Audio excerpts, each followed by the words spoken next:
Notification. Alright. I gotta go back to the bathroom, so it's okay. Go ahead. No, TP it. Yeah.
Hello, hello, welcome to the show.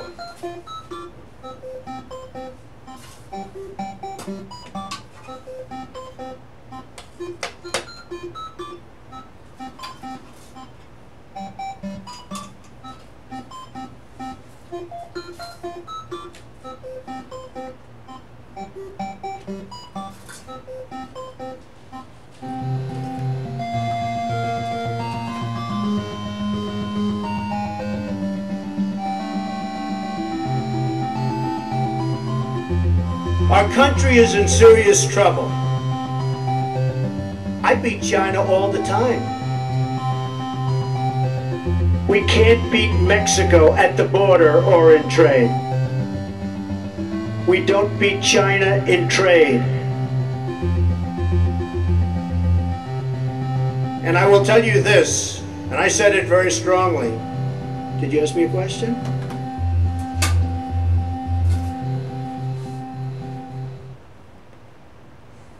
What I say is what I say.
You're fired.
Tag you in the tweet. I got it. Okay. Well, you got the belt checked for me. What? You must have the belt checked for me on Twitter. Oh, Huh? yeah. I thought I checked yours too. Oh. We got 4 people watching. Hi, everybody. Hey, everybody. I just had a very well-formed bowel movement. Shaped just like a torpedo. Awesome. That's really good news, Sean. Oh, I feel so much better. That's alright. Ay, ay, ay. Ay, ay, ay. That's the president? Yeah. Don't worry. Imagine in 6th grade if they'd have told us in 2018 Donald Trump will be president. Yeah, I don't think I knew him in the 6th We'd have grade. lost all our lunch money on that bet. Yeah. And we probably would have secretly wished it would be true, too. Yeah. You're fired.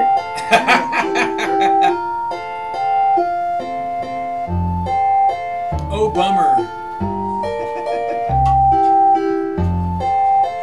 That's what backwards hillbillies call Obama. Oh, bummer. Oh, bummer. Oh, bummer. Oh, the other mic's not. Oh, it's right there. You what? We've got a surprise for you. Surprise! Where's that mask? Oh, I went upstairs to get it, but instead I just. Is it in the truck?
Comments? Somebody commented. Oh, we got a comment? What does it say? Thanks. It says. Can't see it. Can't read it there. Oh yeah, the Earth isn't flat. Oh, P-Mars. Oh, you're wrong about that, P-Mars. But that's okay. We don't care If you want to go with it being a sphere or any shape you want, man, it's fine. Did you push the wrong button? Wrong. Wrong. That's all they want is for us to disagree. So if you know, I don't care. That's right. I've done enough searching to satisfy myself, and Fantastic. what other people think, well, that's up to them. I can't do anything about it. I can't. It's not. Andy Worski's on my phone. Damn it, Andy. Oh, he doesn't get any views anymore, anyways. It doesn't matter. Yeah. Nope. What am I doing here? Oh yeah, I need to go over here and I need to adjust Put this under the OBS. under here.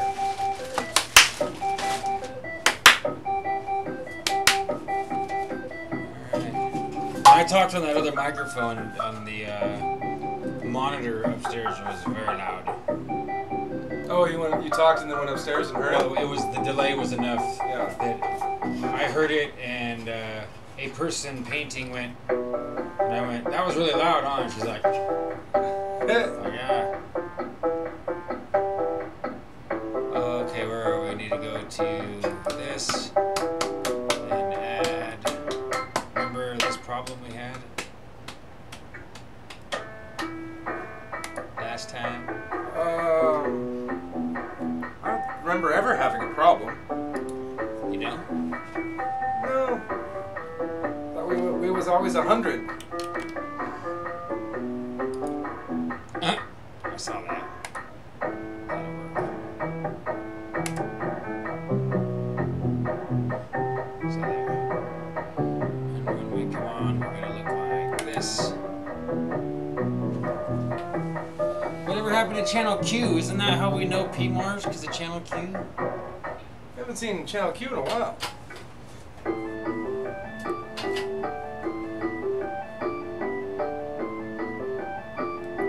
Scientific method.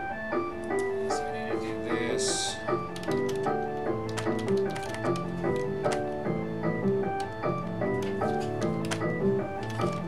You should go to type on. I went to transhumanism and then images. Some pretty cool transhumanism art. Really, might be fun to show. So, there you go. At least this isn't Masonic. I think that's Masonic. It was from 2018. I thought it was. I thought it was from Woodward. When we do this, I'll give the backstory.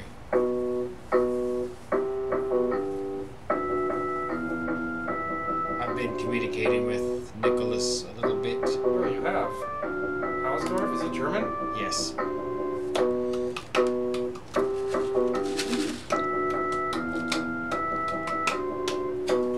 Are we gonna read some Remember when I made articles? that? Yeah, that's. I saw that one too. Sorry, Start with some transhumanism news. Remember when we what? Remember I guess we're technically in hour 1, so I can't say it. I recorded a little song, I'm a right winger, because I say Oh the yeah. N-word. That is related to the Nicolas Hausdorf situation. Oh cool. Do you want a stool? Yes, you No, have. I've got one. I'm trying to put myself in the zone here. Oh, fucking backwards.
does OBS stand for? Open Broadcast Software. Open Broadcast Software. Zach Longby, the shape of the earth is irrelevant to the life you lead upon it. Hear, hear. Well, that's true to a degree. You know, if you do come to the conclusion that it's flat, and then you have a healthy mind, you have to like accept it and not continue your obsession, and that's true about anything, I think. Thank you, darling. What'd you say, Jim? But like, it takes some adjusting. Absolutely. But you shouldn't just like go through the rest of your life nuts in a flat Earth panic. Yeah, Like, okay, I did everything I could to convince myself it's a globe. I'm not convinced it's flat. Okay, I still gotta go to work. I still gotta make torpedo poops, all that stuff. Yeah. That's true. I'm gonna take this jack stick out of here tonight. I think I'm gonna make those guys swap the neck to a wall-to-wall guitar with the neck. Are you gonna take that guitar out? Swap the neck? You don't like the neck? It's not right. If I give them a couple $100, I can put a really nice neck on it. That'd be cool.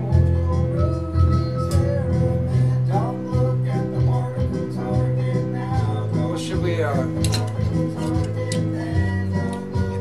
release the hounds? You think transhumanism's a good enough start? Yeah, let's talk about some transhumanism.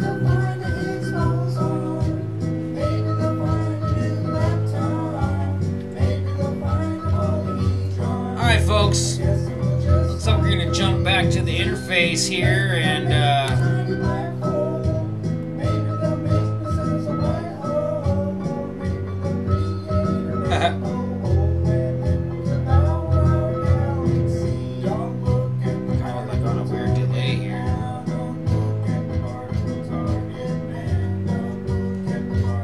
Mom liked my forwarding of your Twitter there. well, I hashtagged it with live stream stuff, so Follow him here. So did Zach Longby. yeah, I'm getting some I'm Live Retweet did it.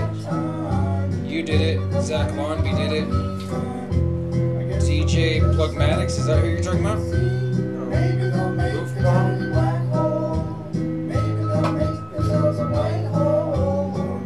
Oh my gosh, I might have to follow this guy. DJ Plugmatics. Read the description. Musician and video artist who loves succulent plant. Is he Japanese or something? He is, look, he's got the Asian characters. Oh, nice. Yeah, I'm following this guy in a wig. I didn't even, usually I always look through people's feed a little bit, but that was it. He's got all these weird succulent plant art. Yeah, nice. Succulents are pretty nice plants. I hope he's tuning in. I'm gonna comment to his top thing here. Please tune in to our show! Exclamation point. Here, hold on.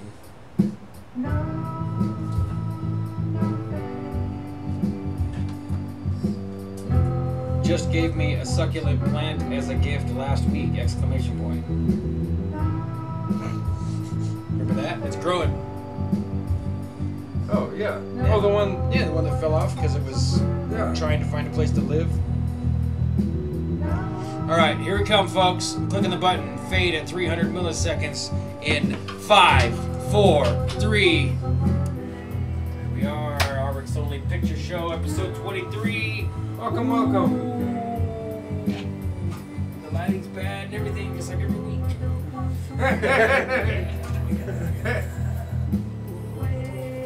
We can change it up. Changing my life, some fake lemonade. You are fake lemonade. Thank you for joining us. Looks like we're going to start out this week with just perusing the Google News feed on what they say about transhumanists. For a side note for you more advanced RX Only Picture Show viewers, you might want to get your googly fingers out, or maybe you use DuckDuckGo, and if you're really paranoid about who's tracking you. DuckDuckGo, is that a DuckDuckGo is a invisible? It's a different search engine, almost identical to Google. It doesn't track you with cookies and like do all the schmarmy, slimy stuff. It's still owned by Jews, but it's not Google. All right. I just said that. That was probably true. I haven't done the hardcore searching, but I remember one time I saw some thread where people like, is there any huge media company that can help serve me data on the internet that's not owned by Jews? And like 3 guys come in, they're like, no. And they're like, well, there's this one, and then someone else is like, nope, boom, and like plugs in the like people on the board of directors. Like, that's the whole internet. If you just lift the blanket, right? Yeah. It's people just searching for Jews. Who? Yeah. Oh, there he is. Yeah. So I can understand. I have some sympathy on regular old Jewish people that like just being on the internet probably feels like a perpetual rabbit or fox hunt. You know. I was gonna say like a perpetual Holocaust, but that's not true. It's not that bad.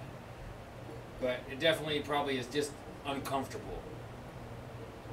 Like having to catch a bus in the inner city when you're from the country. Like, even if it's not just all one ethnicity that you're not used to being around, just you getting on the bus, you're just a country boy. And everyone else is used to being in the city and you're not. Like, get me out to the country. Please. I feel like I'm going to do something wrong.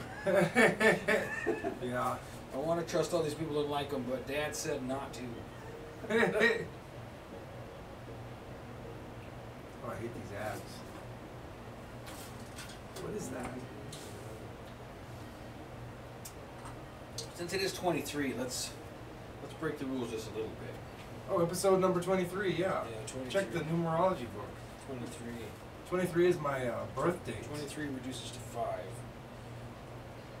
Yeah, but 23 is in its own number. Isn't it? I mean, well, it's a very occult number. But I was just going to look up Numerology? I was going to look up 23/5 and see what it says. The wands. And we'll look it up as a temporary number vibration. That's what it would be. 23/5, so we're going to call this show a 5. Let's start off with some numerology, folks. All right. One day you'll look up back on this show and be like, boy, we remember when Sean would just hang out with us on the internet instead of being a rich, filthy, stinking rich numerologist. Oh, you gotta do both. I'll give you another $1 million. Just leave me alone. Yeah. 23/5 as a temporary vibration. Protection, contracts, travel. There are powerful protective forces around you now to guide you into safe ports. Follow the advice you receive from superiors or those in a position to know more about the subject in question than you do. Then your pursuits and goals will be successful.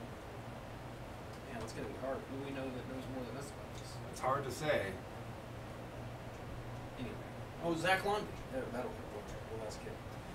You could inherit money and material goods through settlement of an estate or legal proceedings. You may enter into new contracts which could alter your life, and such agreements may require quick decision on your part. Absolutely.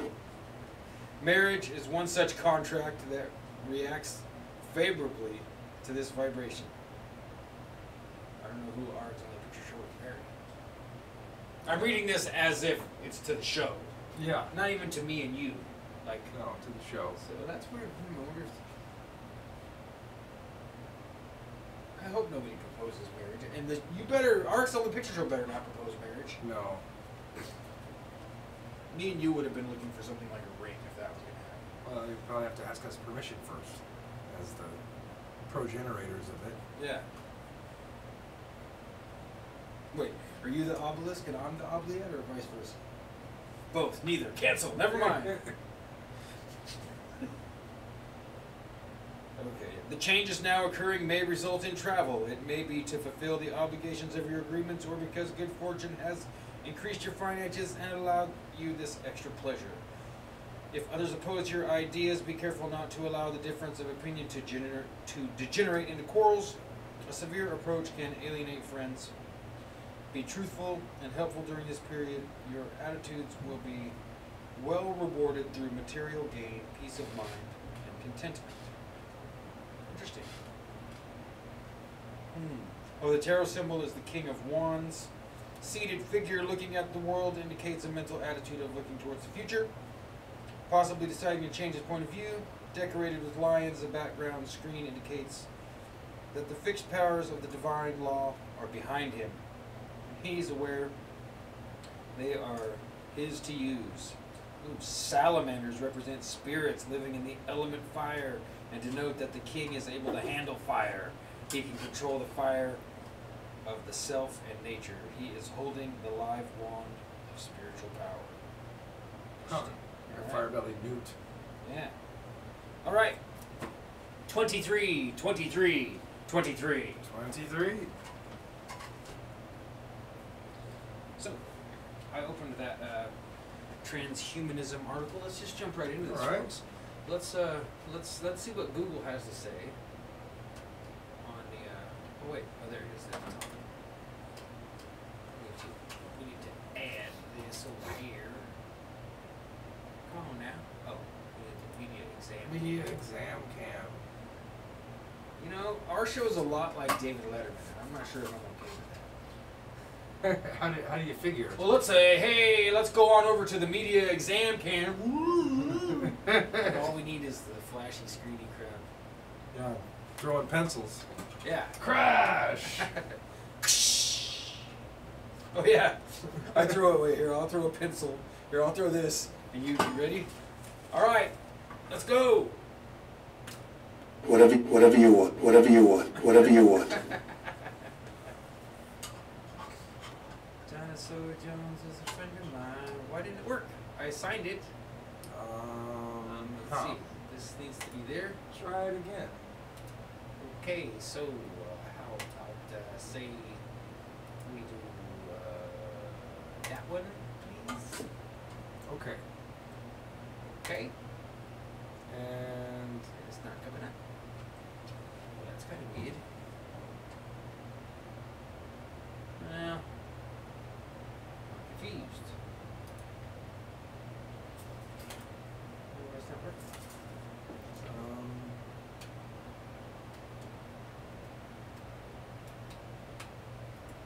Let's get this over here.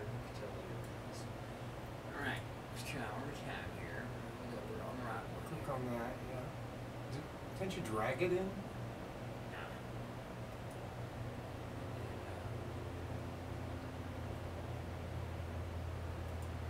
Let's try a different one. Okay, That worked. that's the chat. We don't want to look at the chat. No. So let's Do a try this different- again. All right, There it is. I don't know. That's we're getting a little OBS glitch, but here we go. Here we go. All right. I can see it right over here. Go ahead, Jim. I will scroll for you. Let me get these ads out of your way. Oh, you want me to If read you it? want, if you want to. If you don't, and you I'll want to read. redo it, go ahead. Oh, But get started with the title. you want me to read the title? I'll read the title. You read the article. Ready? The ethics. No. You want me to read Do it? together. 2, 3, 4. The Ethics of transhumanism and the cult of futurist biotech. Biotech. Futurist biotech. Let's kill this Kill ad. that stupid That ad. looks like a transhuman to me. It does. Okay. Oh, here, let's give you a little bit better view here too. What? This isn't what that mean? Oh, it's a Mac. Transhumanism, also abbreviated as H+, is a philosophical movement which advocates for technology, not only enhancing human life, but to take over human life by merging human and machine. The idea is that in one future day, humans will be vastly more intelligent, healthy, and physically powerful. In fact, much of this movement is based upon the notion that death is not an option, with a focus to improve the somatic body and make humans immortal. Certainly, there are those in the movement who espouse the most extreme virtues of transhumanism, such as replacing perfectly healthy body parts with artificial limbs. But medical ethicists raise this and other issues as the reason why transhumanism is so dangerous to humans, when what is considered acceptable life enhancement has virtually no checks and balances over who gets a say when we go too far. For instance, Kevin Warwick of Coventry University. What's Coventry University? It sounds like a... Sounds British. Which Coven? Kevin Warwick of Coventry University, a cybernetics expert, asked The Guardian, "What is wrong with replacing imperfect bits of your body with artificial parts that will allow you to perform better, or might allow you to live longer?" While another doctor stated that he would have no part in such surgeries. There is, after all, a difference between placing a pacemaker or performing laser eye surgery on the body to prolong human life and lead a greater degree of greater degree of quality to human life, and that of treating the human body as a tabula rasa upon which to rewrite what is effectively the natural course of human life. Tabula rasa means blank slate, folks. Is that Latin, huh? I think so. A Remember large- Bronco Malik said it. Malik said it one of the things we Did he? listened to. Tabula rasa. Tabula rasa. Want me to take over from there? A largely intellectual movement whose aim is to transform humanity through the development of a panoply of technologies which ostensibly enhance human intellect, physiology, and the very legal status of what being human means. Transhumanism is a social project whose inspiration can be dated back to the 19th century, continental European philosophy, and later through the writings of J.B.S. Haldane, a British scientist and Marxist. Marxist. Absolutely.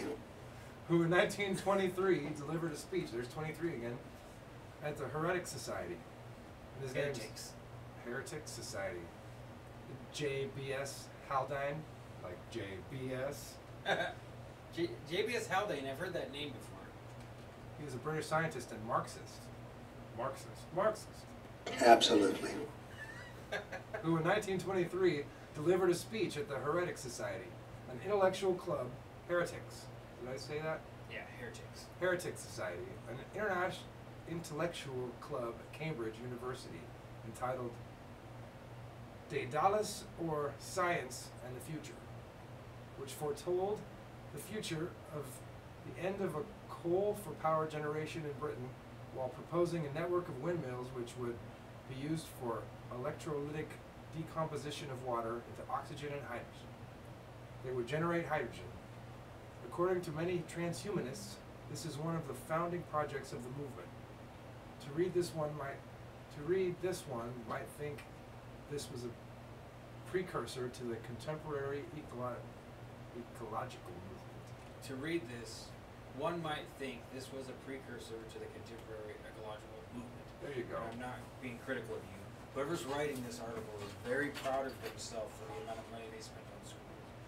They're really, it's Stringing together a lot of big Well, it's like, words didn't there. you say that earlier? Like sometimes you'll meet a girl who went and got a boob job, and even though she's not attracted to you, she's like, "Oh, you want to see him? You want to touch him?" Like, "Oh, wait, hey, no, I don't." Yeah. What's your problem? Like, I spent a lot of money on these. I want everyone to see. I want to see what I got. Like, no, stop it. Right? Yeah. Well, I guess if I'm gonna step back and act, I have to do it this way. Yeah. So yeah, let's see. I'll take over from there, Jim. All right. Let's just go ahead and read. I don't know. Should we stop there and conversate a little bit? I know we brought transhumanism up on a picture show before. I thought we had another light too. Well, there's that one. Want to turn that one on? No, I thought you had like a. Oh, it's right there. Oh, the clamp? I don't know why I'm getting distracted by the clamp. You can turn that one on. I might need this later, but That one's pretty bright. yeah, I know I might need this later. All right. We can dim the house lights. Yeah, that's what I was thinking. Like maybe later we'll put this like here. There you go. Anyways. Absolutely. For I now- love my life. For now, maybe we'll just use it as a prop. Huh? Anyway, about transhumanism. What do you think, Jim? How's this? Well, definitely a great idea. Are you impressed? Sort of a dim idea. A dim idea. Dim idea. If you're just joining us, we're talking about, we're reading a Forbes article about the ever-growing movement of transhumanism, which purports to improve upon the human body even when it appears to be in good shape, and potentially extend and improve life even to the point of immortality. For those of you that don't know, the real goal of transhumanism, according to some of the leaders of the movement, is to eventually, well, some people even think that the singularity of computers has already happened, and that eventually we'll all be able to tie ourselves into that singularity, and it'd be like, I would describe it as beyond the Matrix. Like, to the point where somehow they don't need the human bodies for batteries anymore, and now the Matrix can just carry on. Yeah. We don't, no longer, the human body is no longer required. Consciousness exists in the singularity of the cloud, and we've moved on into this purely virtual realm, or maybe it's not purely virtual, but it's definitely streamlined, electromechanical. Ultra intellectual. Right? Yeah. Have you heard about Elon Musk? He's been working on this thing he calls the neural net. Oh yeah. They inject it into your jugular, and it Yeah. encircles your brain, and It builds a brain on top of your brain. Yeah. Sounds like a great idea. allows you to communicate and compete with artificial intelligences. Yeah. You know what they say, baby. If you want to make an omelet, you gotta break a couple eggs. Yeah. So let's read a little farther just for fun. The philosophical tenets, academic theories, and institutional practices of transhumanism are well known. Max Moore, a British philosopher and leader of the extropian movement. We gotta find out what that is, man. Open link in new tab. Is that? I wonder if that changes it over for our audience. Should. It does. So let's check out extropianism. God forbid we have less isms instead of more.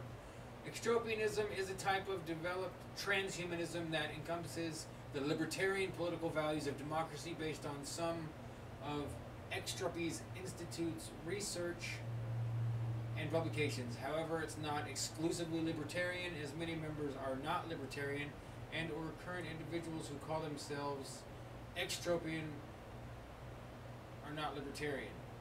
These individuals share the advocacy of individual rights and the reduction of government. The movement's leading advocates include founder Max Moore, who we referenced in this article. And I just want to interject here and say I have read at least 2 extensive articles about communitarian transhumanists. So here they're setting up the same dialectic. We're not even in the machine yet, and we already still have to have the same stupid argument. Individuals versus groups. Is extropian the opposite of entropy? No, I don't know why they would call it extropy. I mean, that's if we do that, to me, then we're starting to. Extropy. We can click here and go one more. Let's go one more down Let's the rabbit see. hole. Extropy Institute. Well, actually, we have to go 2 more because what I want to know is let's go right to the horse's mouth and see what these people say. Because extropy, what's extropy? So then we go experts, publications, advice, contact, about Extropy Institute. This a good website in the top paragraph right here should tell us, right? Extropy Institute is a networking ideas exchange devoted to developing strategies for the future. Extropy is a symbol for continued progress and reflects the extent of a living or organizational system's intelligence, functional order, vitality, and capacity and drive for improvement. Extropy is an essential element of transhumanism. That didn't tell us anything. Sort of mumbo jumbo. Absolute balderdash. And it's just going to digress from there. Like, it just gets worse. Someone's just really impressed with themselves. Philosophies of life rooted in centuries-old traditions contain much wisdom concerning personal, organizational, and social living. Many of us also find shortcomings in those traditions. How could they not reach some mistaken conclusions when they arose in pre-scientific terms? Does anybody in the chat know what extropy means? Extropy. At the same time, ancient philosophies Extropy definition. of life have little or nothing to say about the fundamental issues confronting us as advanced technologies begin to enable us to change our identity as individuals and as humans, and as economic, cultural, and political forces change global relationships. Oh, here I got it. You ready? Extropy. The pseudoscientific principle that life will expand indefinitely and in an orderly, progressive way throughout the entire universe by the means of human intelligence and technology. It is the opposite of entropy. Very good. All right. So here I'm using deduction while you use transduction and get us there. Good job. Well, somebody's got to do it. When it works, it's the best. When it doesn't, you're lost. Destroyed everything that you need to go back and look. Hooray, entropy. You know, that's for those of you that don't know, the main ways that you're gonna get shit done here on Earth, as far as thinking and then doing, are to be deductive, which is to take everything apart until you find what's missing or what's wrong, or inductive, which is to slowly put everything together until you understand. The one that most people fail to understand or use is the easier one. So say we're going to use an analogy for this instead. The analogy would be the haystack with the needle in it, right? Oh, yeah. So Jim gets out his big magnifying glasses. Everyone stand back, don't move. By deduction, I'll find it, right? Now, how would you inductively do it? So I guess one would be searching. Deduction would be to take one piece of straw at a time away until you find until you find a needle, right? Wouldn't a metal detector be induction? Yeah, that makes sense.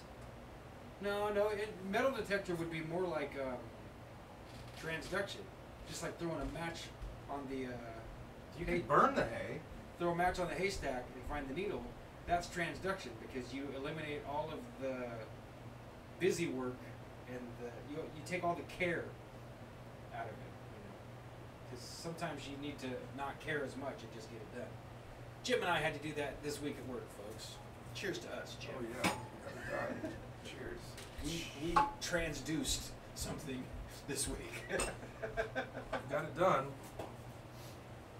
Big project. All right, let's go back to the Forbes article. Now we know a little bit more. What is it? What? Is that where we were? Yeah. So Max Moore and his extropian movement claims that transhumanism is the continuation and acceleration of the evolution of intelligent life beyond its current human form and human limitations by means of science and technology guided by life-promoting principles and values. So we just kept reading the article, they would have told us. This very definition, however, is a paradox, since the ethos of this movement is to promote life through that which is not life, even by removing pieces of life to create something billed as meta-life. Indeed, it is clear that transhumanism banks on its own contradiction, that life is deficient as is, yet can be bettered by prolonging life even to the detriment of life. Huh. Yeah, so, I don't know. This Bigger, better, and stronger. and robotic! So, I say we go back from here. Let's take another look at what's transhuman in the news.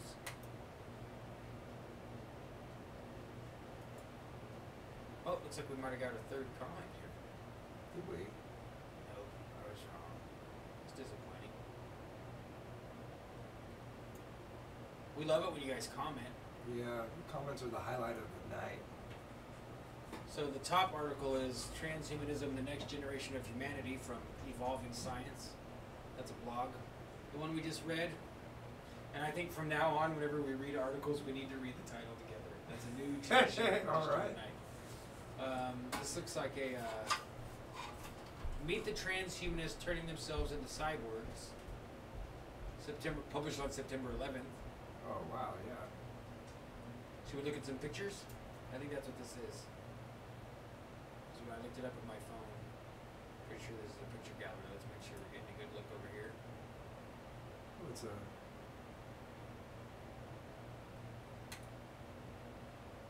Oh, is that gonna? Well, we should be able to see it. So, lady, what are you doing? A woman tries on a virtual reality headset at a neuroscience lab in Geneva, Switzerland. Does she have something right in the middle of her back?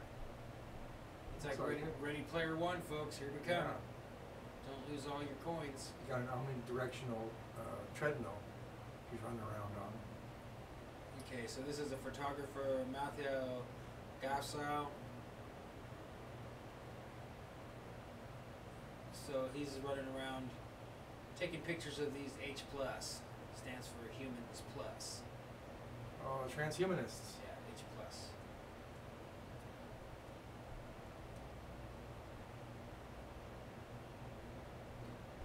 Not all transhumanist technologies require self-surgery. The smartphone is a perfect example of our fusion with technology, Gassau says. It's always near our body. It's almost impossible to live or work without it, and it gives us new abilities like being able to find out almost anything very easily. I disagree. Alright, well, let's get to the pictures. I want to see the pictures of these people. No thanks. Thanks. Stories from the future. You might need to go to back to images. Related video. Oh. It's not a foot, it's a shoe. Claw shoe. Gesundheit. Heh. What the hell? Oh yeah, you're right, it's a claw shoe. Hey, that looks like that guy's art. Oh yeah, kind of knows. Ackerman. Was it Ackerman? Wasn't that his name? I remember because it's Acker next. His name was H. Ackerman, so it made me suspicious He wasn't a hacker. that he's a hacker man. A human hacker. So, share, tweet, A hacker No. man. related stories. I thought this was a gallery. It says he's running around taking pictures. We're going to. Oh, it's right here. There you go. So let's get adjust that up a little bit. Maybe Maybe I should make the screen bigger. close this ad. That's you know what's really gonna suck about being transhumans? Ads. Oh We're yeah. gonna be like talking and having a good time like this, and we're gonna be standing Swipe ads away in from an your ad. face. All of a sudden, like we're gonna both be in the middle of an ad, like crap, looking around, like where's the X? Where's the X? And we can't like, get out of it. And follows like no. Yeah, that was. Or it comes on really loud, and we have to wait. Like oh god, don't you have any credits? Like I don't. Me neither. Ah. So let's see. What's the next picture? Okay. Oh, that's cool. Yeah, I've seen this guy. This was Israeli, I think. Exoskeleton can be used to treat physical handicap or to augment the wearer's motor skills. I think they use them for strength. It's called for the the DARPA. U.S. Army. DARPA does. It's called the DARPA. That's DARPA. Oh yeah, Defense Advanced Research Projects Agency, working on similar prototype, turn soldiers into war machines. Yeah. And they use it now to so that regular people can pick up huge heavy boxes. Yeah, I've seen that. I've seen those guys using it to strengthen that. Whoa. Oh, this guy. I've seen this guy before. So this He's guy, blind. Neil Harbison, who's colorblind, implanted a prosthesis into his skull that converts colors into sound waves. He considers himself a cyborg. What do you mean considers himself? He implanted that thing into his head. He's a cyborg. Yeah. He also considers himself having a shitty haircut. Way to go, pal. Dude, if I was going to go to the trouble of planting that thing in my head, believe me, I'm wearing the shaved head thing so people could see this thing going straight into my head. Yeah. You wouldn't get a bowl out. How do they fit the bowl on his head with that? Scorpion. That just made me coming imagine out. some Asian guy with his foot in the corner on a bowl and the right size drill bit, just like, we'll make this work, buddy. We're gonna get your $8. And then putting the. Yeah, don't you worry about it. We're Because gonna you get your better cover $8. the microphone. You must get an extra deep bowl when they put it over his head. I wonder if peroxide gets into his brain. Okay. Through that. Oh, it's called Elysium. This dietary supplement, Elysium, contains nicotinamide riboside, which has been shown to promote cell regeneration in mice. The drug's long-term effects on humans is unknown. Folks, It's brain don't just regrowing. don't just add brain wherever the body will put it. Golly gee whizzikers. Growth hormones, huh? Wonder what it does to tumors. Julian Dick. He's got a magnet in his finger. Yeah, I remember this I've seen guy. this. Yeah. You found this guy on YouTube or somebody like him. Was it Cody's Lab that did it, or a different guy? I don't know. Remember, I remember watching it with you at your old house. The guy lanced his finger and sewed a magnet in there. Yeah, so that he could like. Do stuff like, oh look, pick it up. Yeah. or whatever. Something. Okay, Julian Desseroy implanted a magnet into his middle finger. He's an example of a grinder. Biohacks that Ooh. operate on their own bodies. Well, they call them grinders, huh? That's gross. What is the point? So he can pick up iron filings with his finger? I don't know. Whoa, this one's too scary to even see. Well, you can't see it without a brain implant. There's no caption either. What in the world? Maybe. Oh, did you forget to pay the bill? Shoot.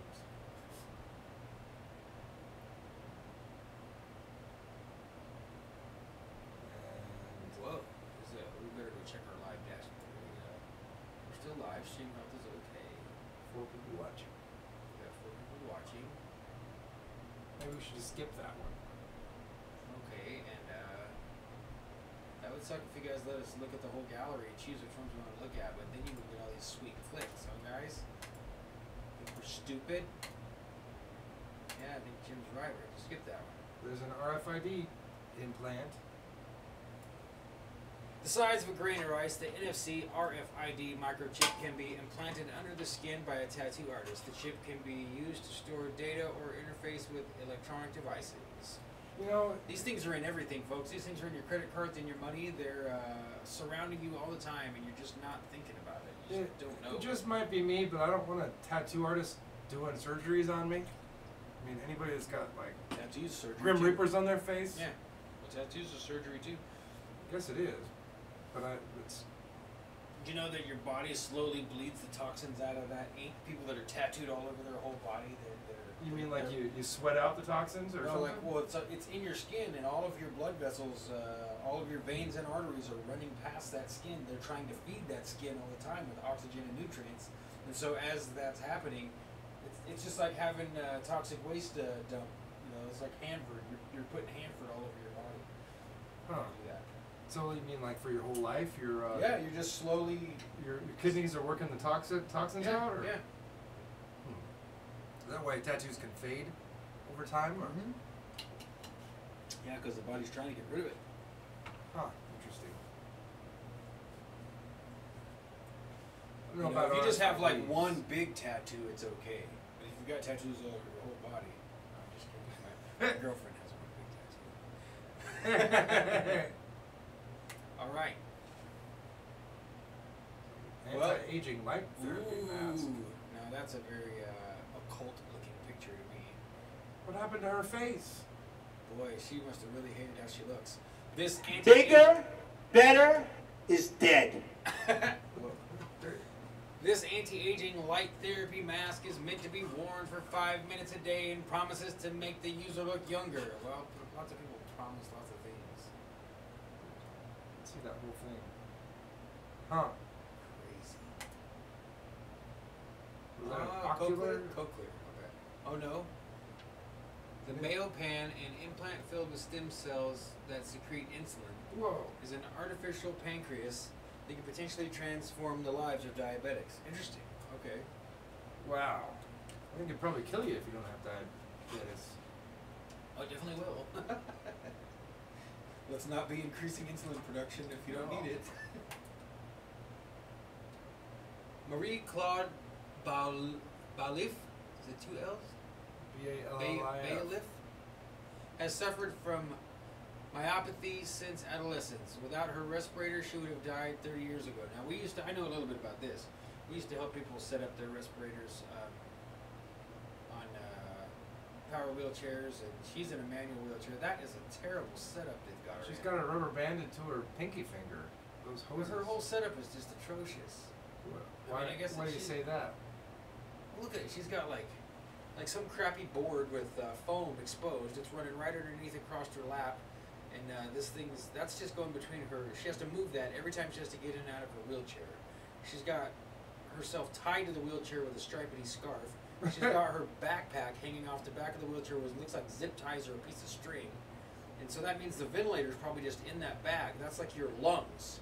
If you can imagine throwing your lungs in your laptop case and hanging them off the back of your crappy metal wheelchair.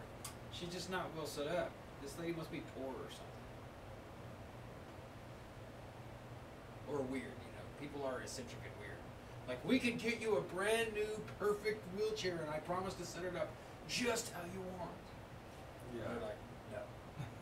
I'm sitting in this piece of shit forever. Leave me alone. It looks like a CPAP machine.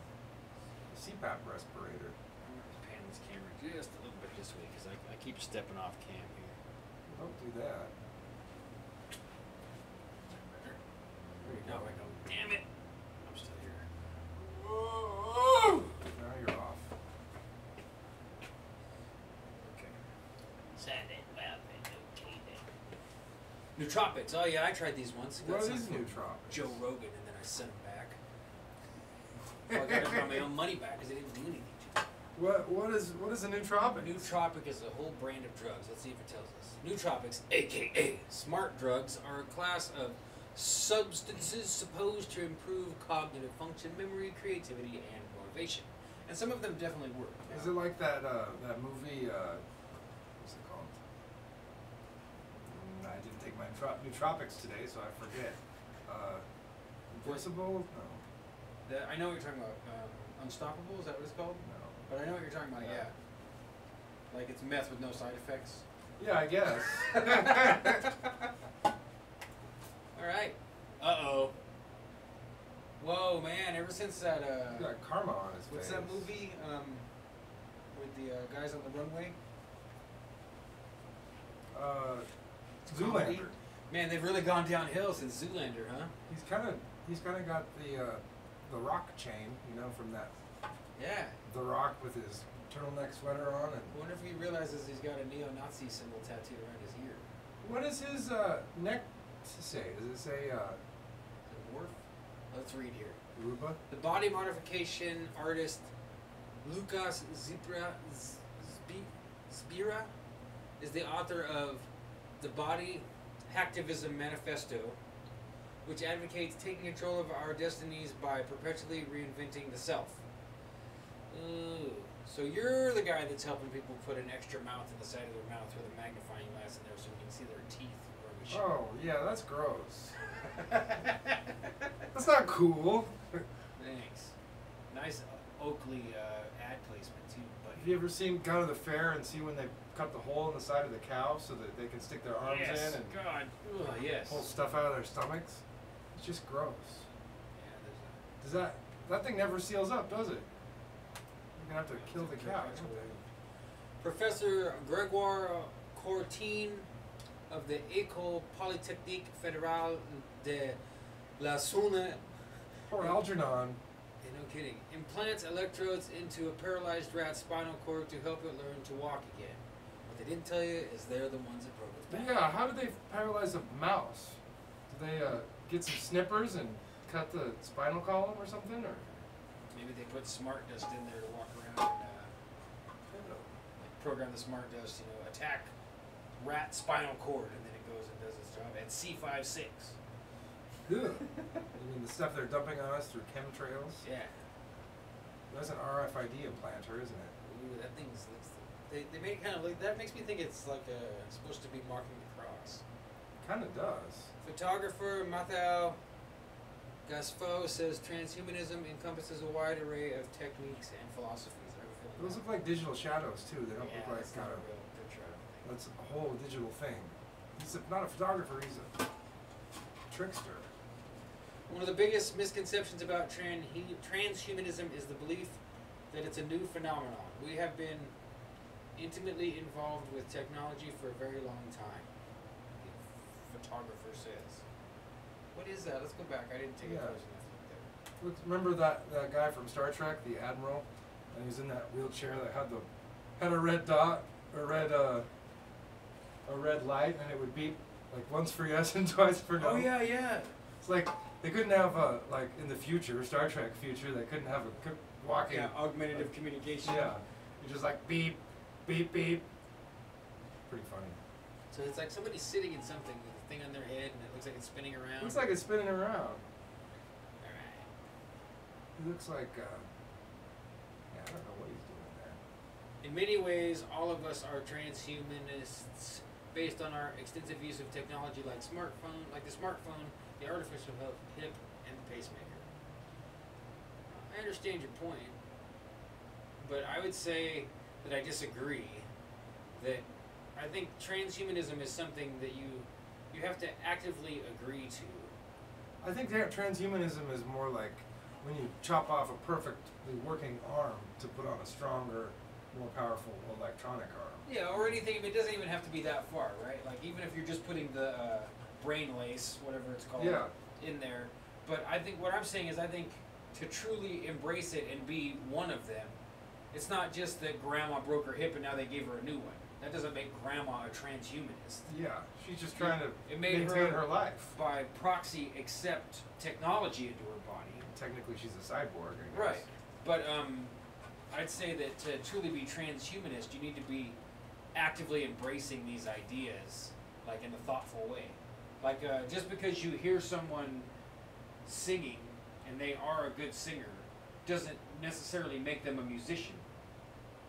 Just because they can sing doesn't mean, oh, now you're a musician. Like, no, me singing in the shower, like, I don't want to learn music or practice music or play music. I don't identify as someone who plays music.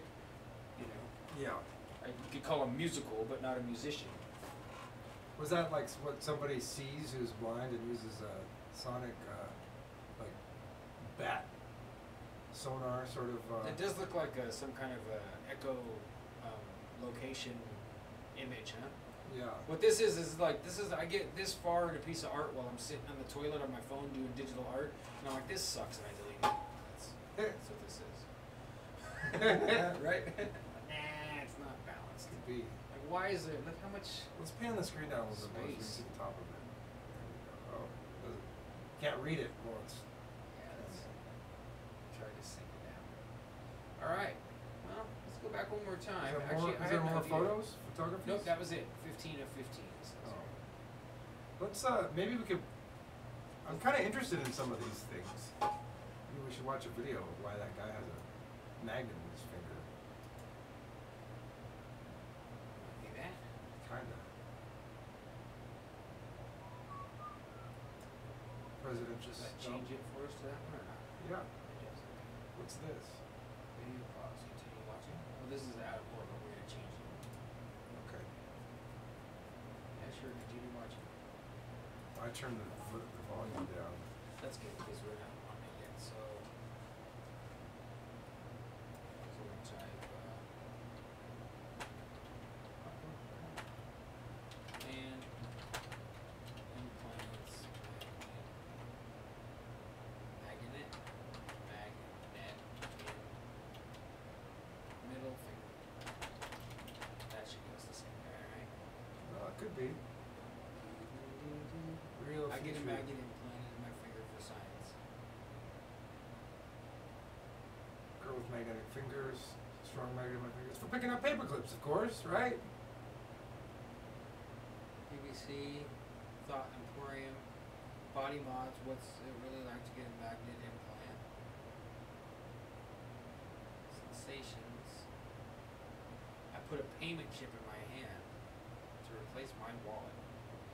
Well, that's dumb. Wow, that guy's got a ability to feel magnetic fields. I could not handle having something filled in my palm. No. I think I would get out of there in my sleep. Night vision, magnetic fingers, implanted chip.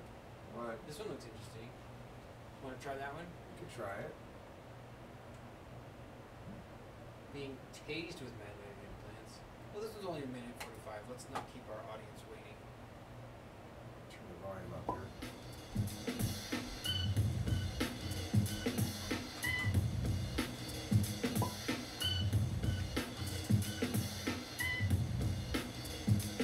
Cyberware.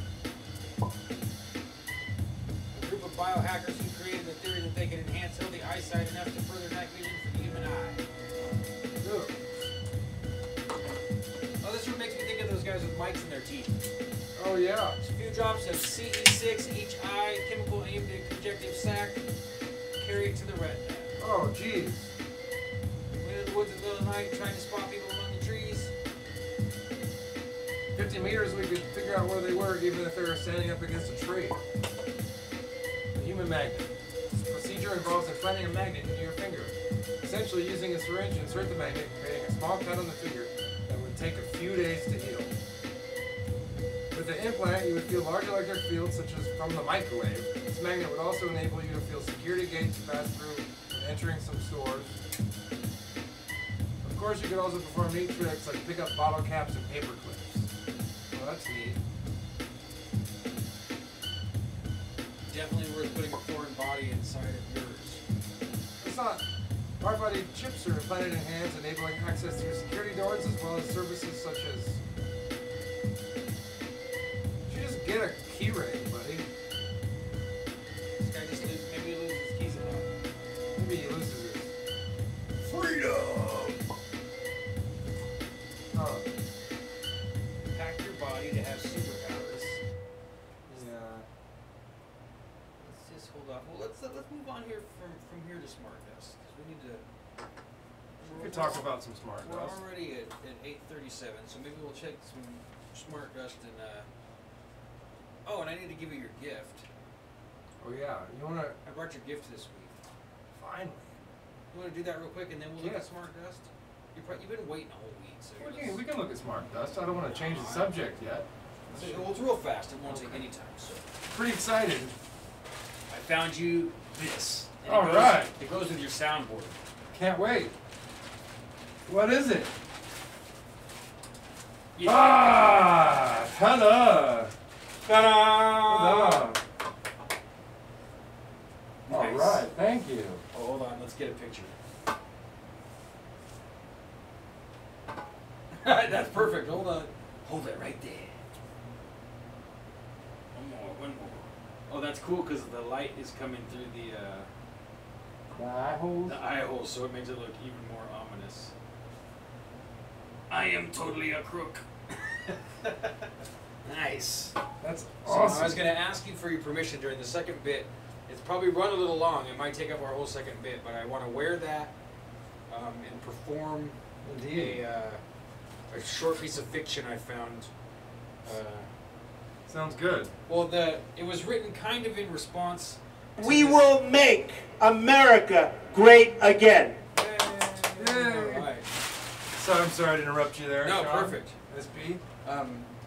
Yeah, well, I was kind of giving a foreshadowing. Here, I'll just set it up here. There we go.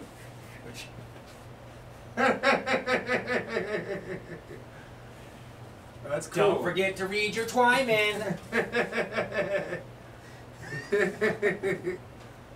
don't know if you're going to be able to read with that thing on your face. Oh, It's got a pad that fits over your lip.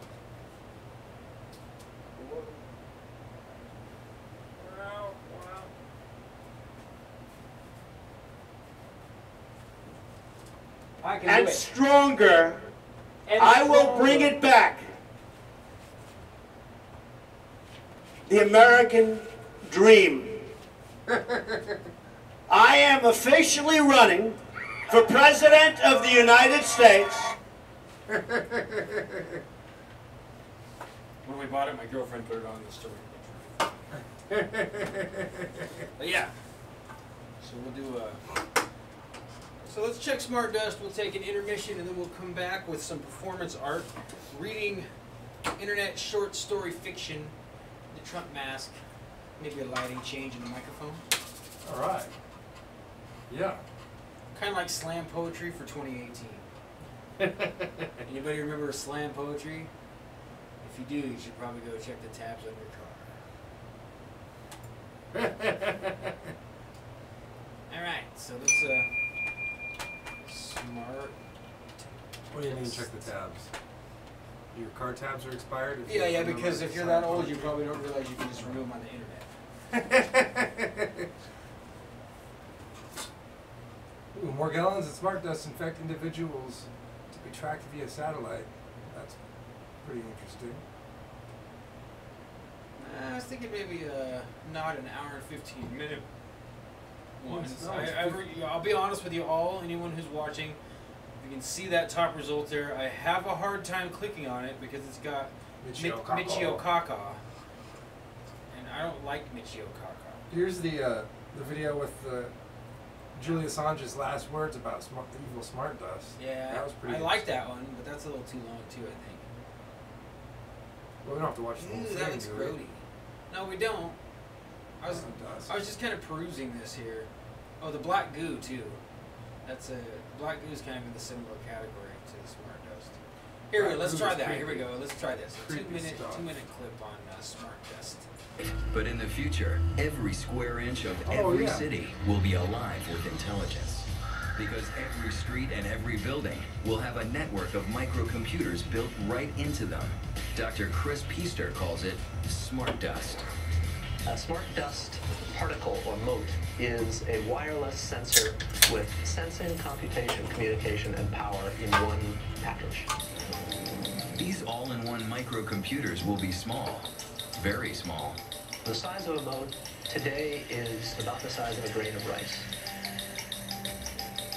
And we've shown that we can make the circuitry small enough and light enough that eventually it will be possible to make things that are on a sub-millimeter size scale. Tiny specks of computer smart dust will form a vast invisible network that can help manage the infrastructure of even the largest city. Smart cities in the future will take this low power, inexpensive, small technology and basically distribute it everywhere. These tiny computers record information about their surroundings, information they can send to other computers or to you. Yeah, interesting. Smart dust on the tracks will monitor your commuter train so you know if it's running late. Potholes will be able to report themselves and warn your car, and you'll never have to wait for a radio traffic report again. They're monitoring the flow of traffic and giving you alerts about what route is the right way to go to keep the traffic moving. Bridges will get a coating of smart dust particles that can warn us when they detect stress fractures, helping avoid deadly collapses. But smart dust will also allow buildings and streets to recognize you and respond accordingly. I think increasingly the environment will respond to who we are and adapt in consequence. The city will know where you are Even if you in want it Fahrenheit 451. Your workplace will know. All these dystopian fantasy works, they all foreshadow this stuff, right? Yeah, they The do. whole population's gonna watch while they track the guy with all of their different technologies, and somehow he escapes and ends up back with the savages. You. Smart dust at the entrance will boot up your Make sure computer. you like, share, comment, And subscribe, and smart put dust the comments embedded in there the what you think is elevator smart doors dust, will automatically ring your nanotechnology, floor. Smart transhumanism, dust is going and to sense the environment and allow us to JEM'S improve gift, the way yeah. that we live our lives. No matter how we live in the future city, See that big it will be peepee? Yeah, I radically did. Okay, different. let's pause. Go and back. go But in the future, What the every heck was square that? inch of live in the future city, it will be radically Further back. different. There it is. Wow, that's not power. What the heck is that We just imagined it. supposed to be? It looks like even it's got What do you think it is? the What- twins down there. Yeah, yeah. I mean, well, it's very obvious. To me what Giant it is. golden phallus. Huh? Where have I heard that before? Well, it was Isis, is it the Osiris. 13th part, or was Yeah. it the 14th part? 13th, I think you're right. 13th 'cause part. It was 13 parts, and it was Horus, right? Wasn't that his name? No, it was Osiris. Oh, that's right. Osiris got chopped up Osiris, his brother. Right, and then Horus was born after she, because that's what she did. She built the whole thing. She put him back She put together. him back together. She had to build this part, Yeah. and then she conceived with. Set threw Horus. Horus into the water, into the Nile, and the fish ate his Dingaling. little ding dong. And so when ISIS sewing it back together, she couldn't find it because it was ate by fish. So she made him a golden phallus. That's what So do you think obelisks that was the proto-Christians trying to get the upper hand because they were fish? Oh, fish? Interesting speculation there. Pesky fish. Pesky fish. Maybe they're prawns. Because, you know, pescatarian, Oh, means fish. Pesky. Fish are so pesky. Pescadillo. Yeah. That Yeah, is that's crazy. I think we're going to go ahead and we're going to have to find some music here and then transition you guys to our... Well, let's maybe watch something about Smart Dust that isn't propaganda. Because that was totally Discovery Channel pro Smart Dust propaganda. Yeah. Oh, you don't think that they looked at any of the downsides there, Jim? Well, there's not. They're dumping Smart Dust on us now through chemtrails, I believe. Yeah, sure seems that way. And I don't think that it's to tell us where potholes are. No. It's to track everybody. It's potholes where we are. Yeah. All right, so let's just add the year. Usually that helps.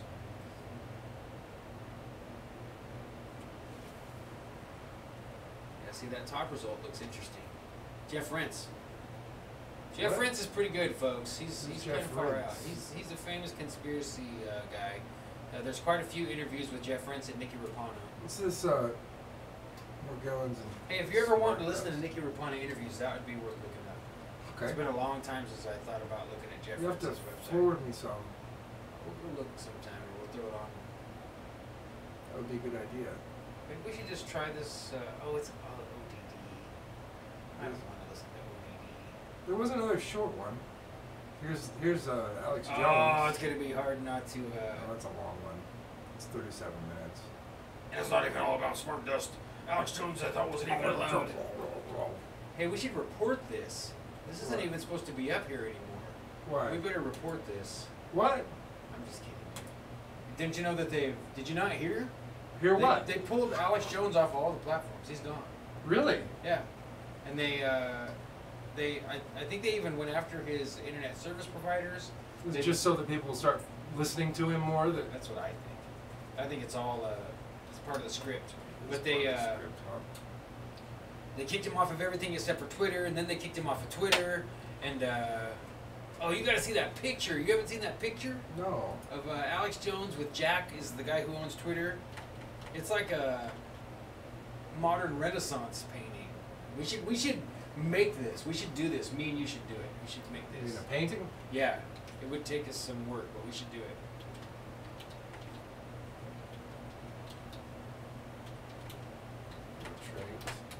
Let's see, that should get it.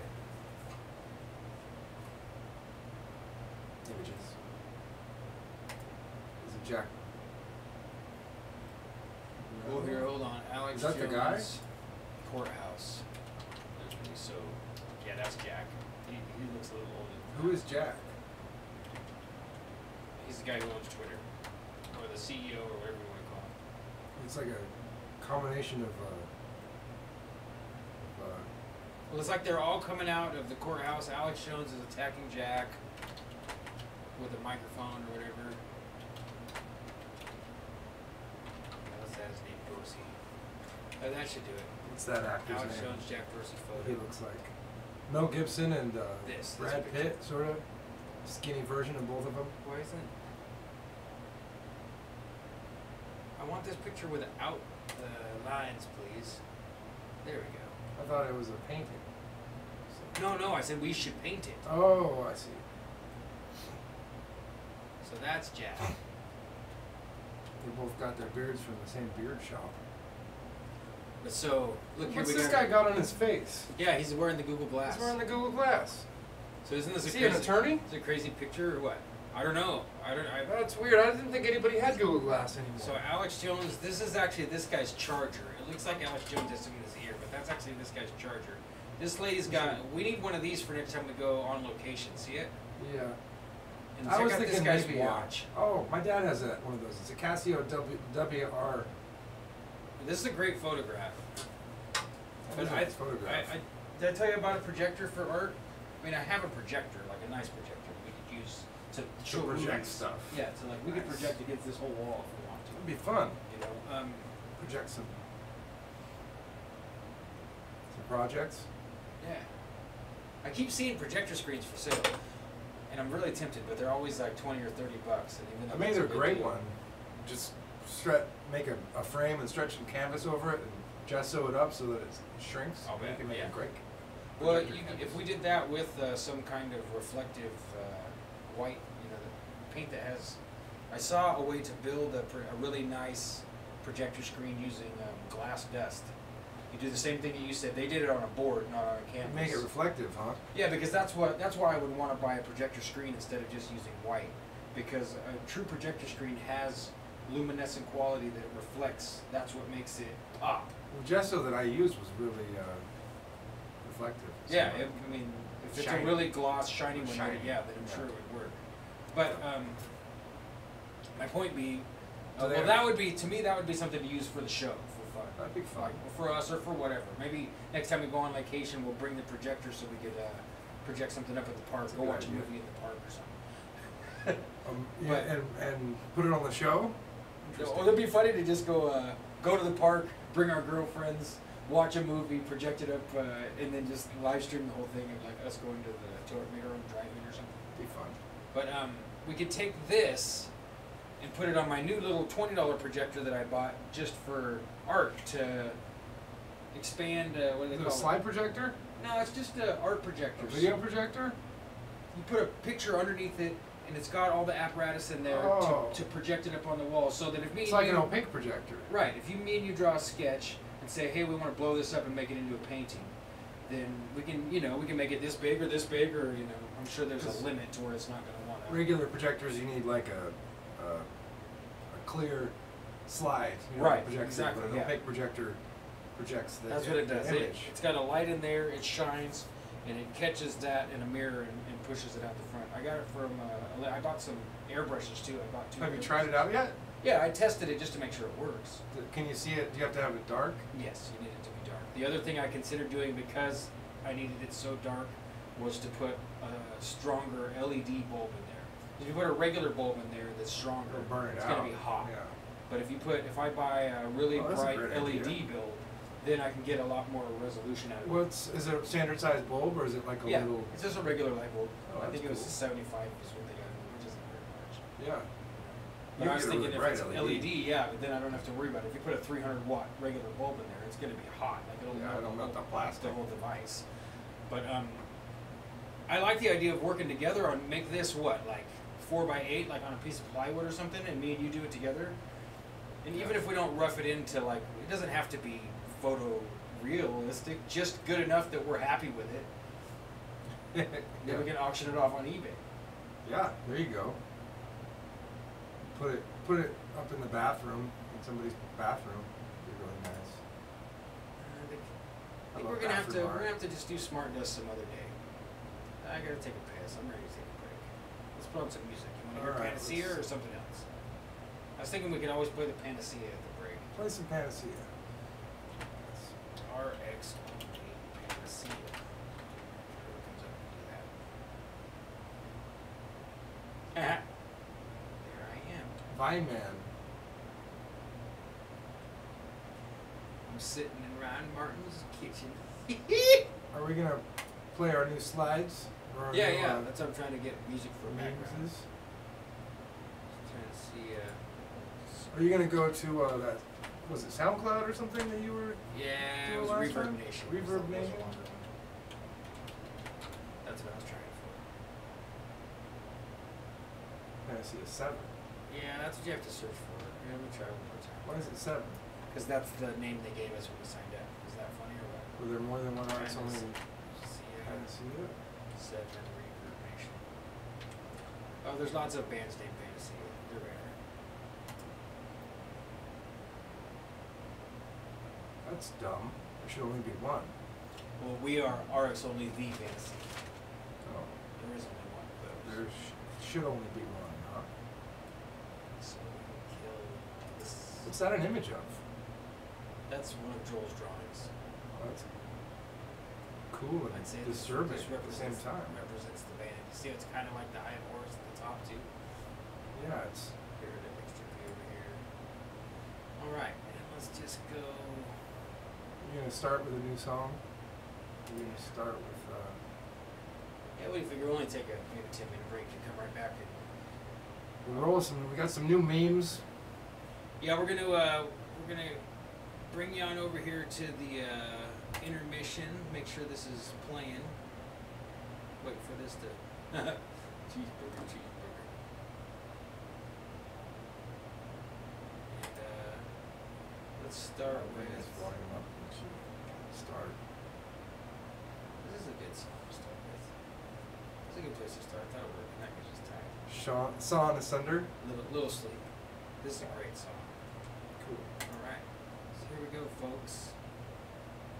It's a quiet song too. We'll see you here in just a little while. I'm gonna take you over to our enjoy these new memes, and we'll be back with some live action entertainment. The second hour. We got 5 watching. Welcome to the show. We'll be right back. Be right back. Enjoy these memes.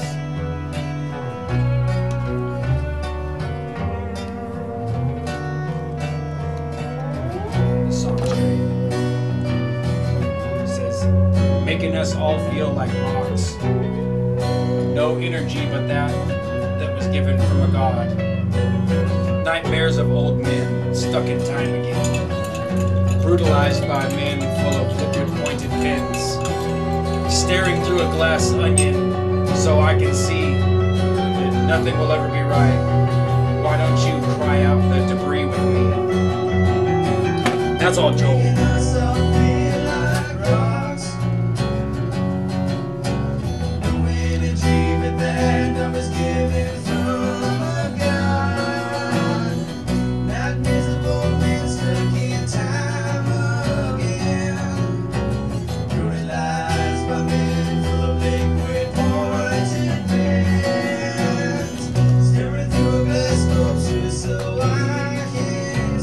Sculpture, not onion.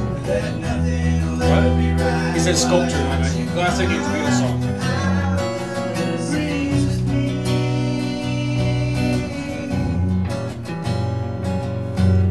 I need some sympathy before I look inside to blame. Got 6. Nice. Before I get caught up in Alright, good. Can't stop looking into deep. My pores are pouring out too much sleep.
Bring it back.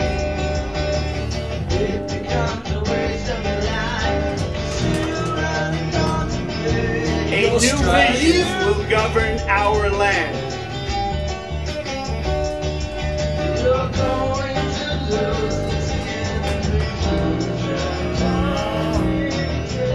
Clip it under the light.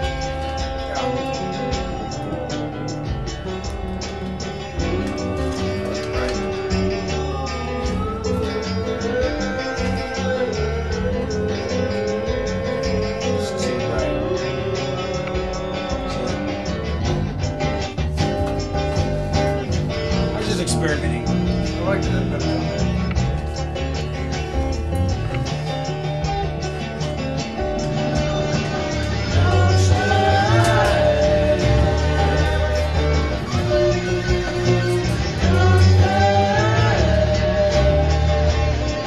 I think that's gonna work if I just do that. I just hold it with my right hand, hold the microphone with my left hand, and read while you adjust lighting, play with this thing, and play piano too if you want to. I'm not telling you what to do, I'm just saying, you know, obviously you're not just gonna sit and wait for me. Whatever you'd like to do. But I was definitely thinking that the soundboard.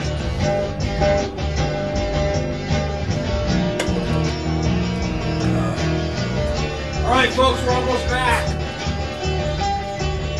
Well, maybe we better bring this up, huh?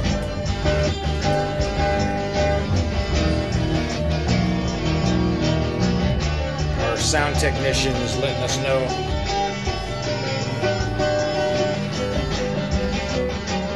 That'll make it better right there. Oh yeah.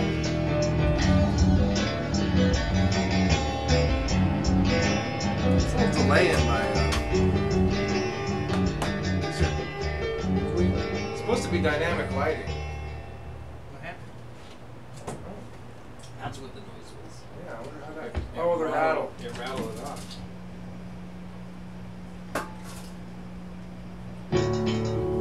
Oh, you got a comment thing up there. You want me to comment that away? Oh, that I replied. That's why it's almost. Maybe I should go delete my comment. I'll comment it Because away.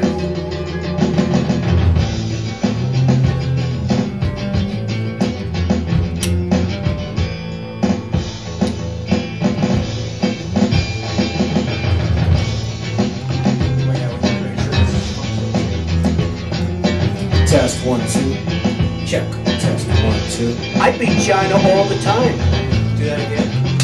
I beat China all the time.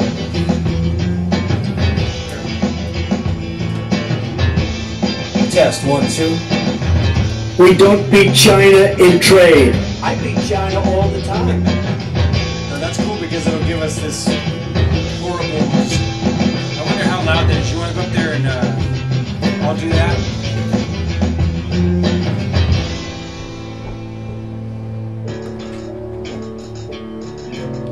Test 1, 2. It's a dangerous thing to hand me a microphone. We can't beat Mexico at the border or in trade.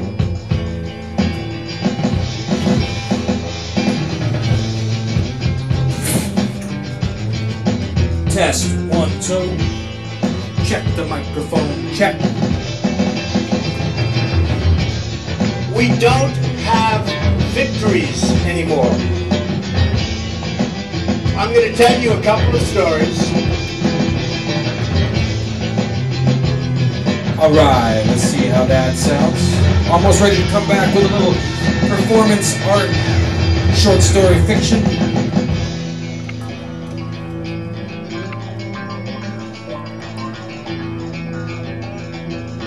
Trying to make sure that we're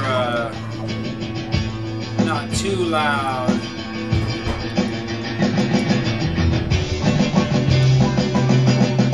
Sounds good. It's okay. We should use those microphones all the time. Yeah, we did once. We just forgot. So, all right, I'm gonna go ahead and transition us back here. Let's go ahead and stop right there.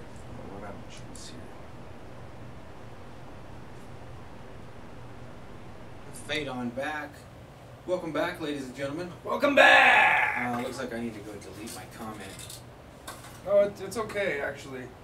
Oh, is that going to go away? Well, this is how it shows up on... Oh, on the telephone? Yeah. On my telephone. Caliphone. Okay, so... Oh, yeah. Would you hold this for a moment? Yes, I will hold the microphone for you. Thank you for asking me. I appreciate the trust to hand me the microphone there while you're getting yourself ready there with your... Check this out. Oh, do! Whoa! Take it easy, man. Take it easy. Take it easy. Take it easy. Why did we say that? Remember? Ramon. Take Yeah. it easy. I understand that you're building a nice $2.5 billion car factory in Mexico.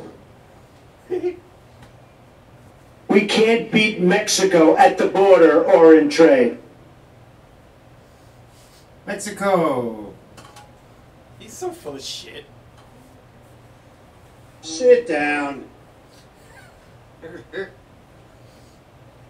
You're fired. I love it. All right. So, I don't think it's going to happen. can I have that back? Okay. Microphones are great, aren't they? Microphones are so much fun. So let's get a little bit of backstory here. Welcome back, segment 2, which we call the entertainment segment. Usually, if we don't have anything planned, we'll do like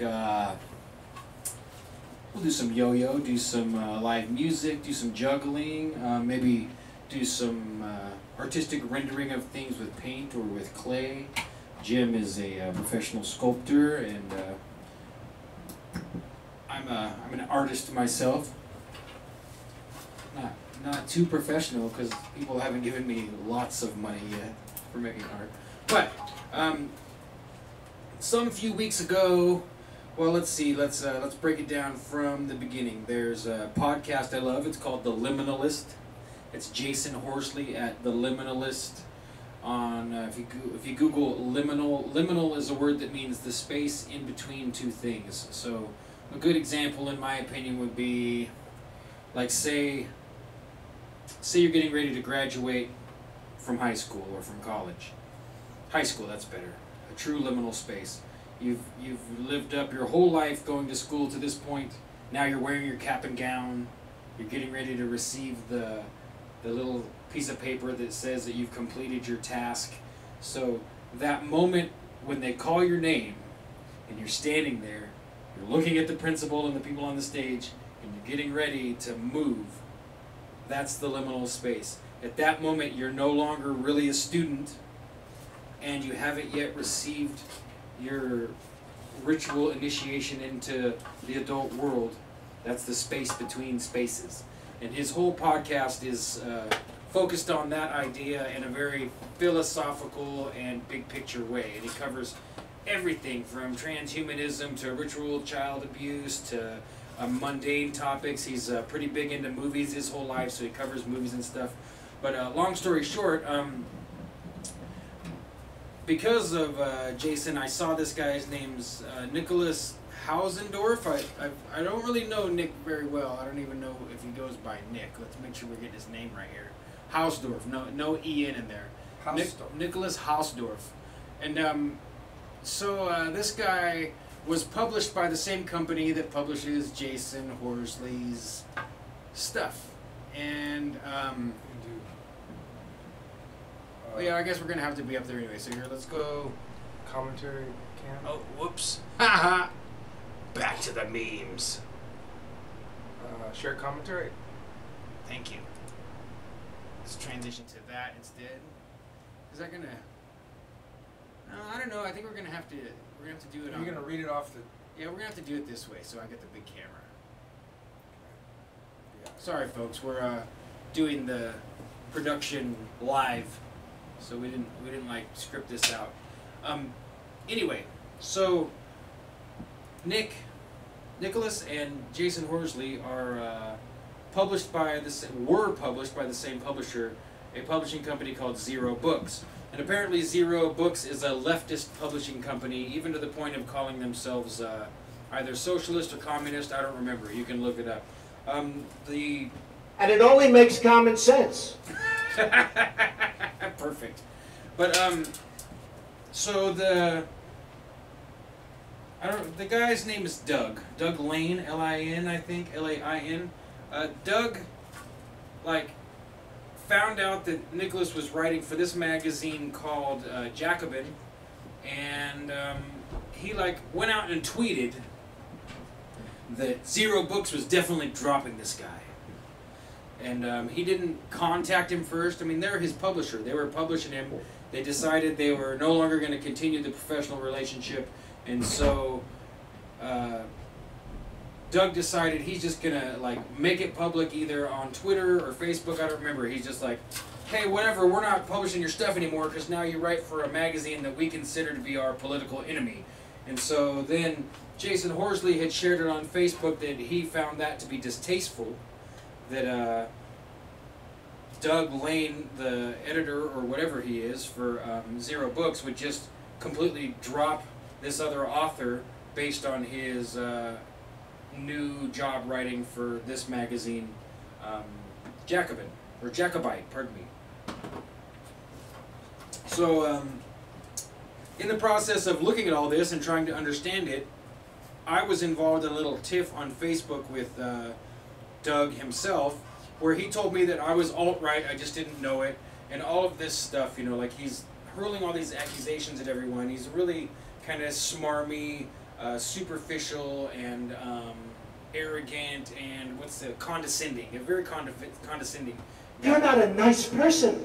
Exactly, not a nice person. So I thought it would be great to take this piece of fiction that Nicholas wrote that seems to kind of have to do with that situation. Now, it may or may not. I can't say that for sure. I've never had a conversation except for on Twitter with Nicholas.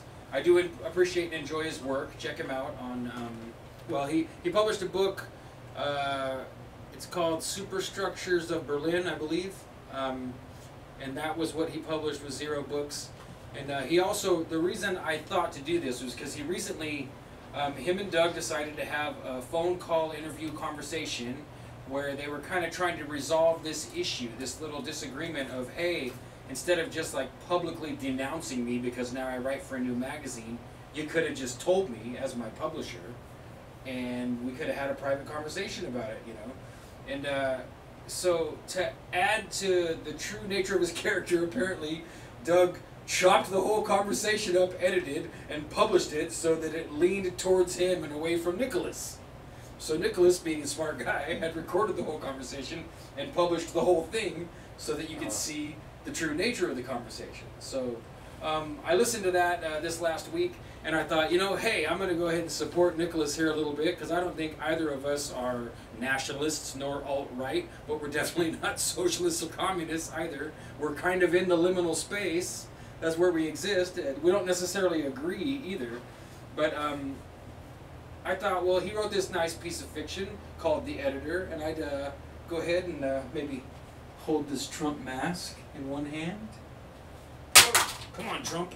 Come on, Trump. And Jim's going to entertain us with lighting changes, and especially with his Trump soundboard. And I will tell you this, and I said it very strongly. I'm going to perform The Editor by Nicolas Hausdorf for you now. So let's start. I'm going to have to move this. That's kind of good like that. What if I tried that microphone behind Trump like that? Yeah, I like that. The floating head of Trump. Alright, I gotta get the OBS out of my way here. Now, depending on how this goes, I don't think it's going to happen. yeah, we might break it into two parts, but we'll see. So here we go. And I will tell you this, and I said it very strongly. Ladies and gentlemen, The Editor by Nicolas Hausdorf from Jacobite magazine. Early on, the employees had sensed an eagerness in the editor that they considered to be his foremost talent.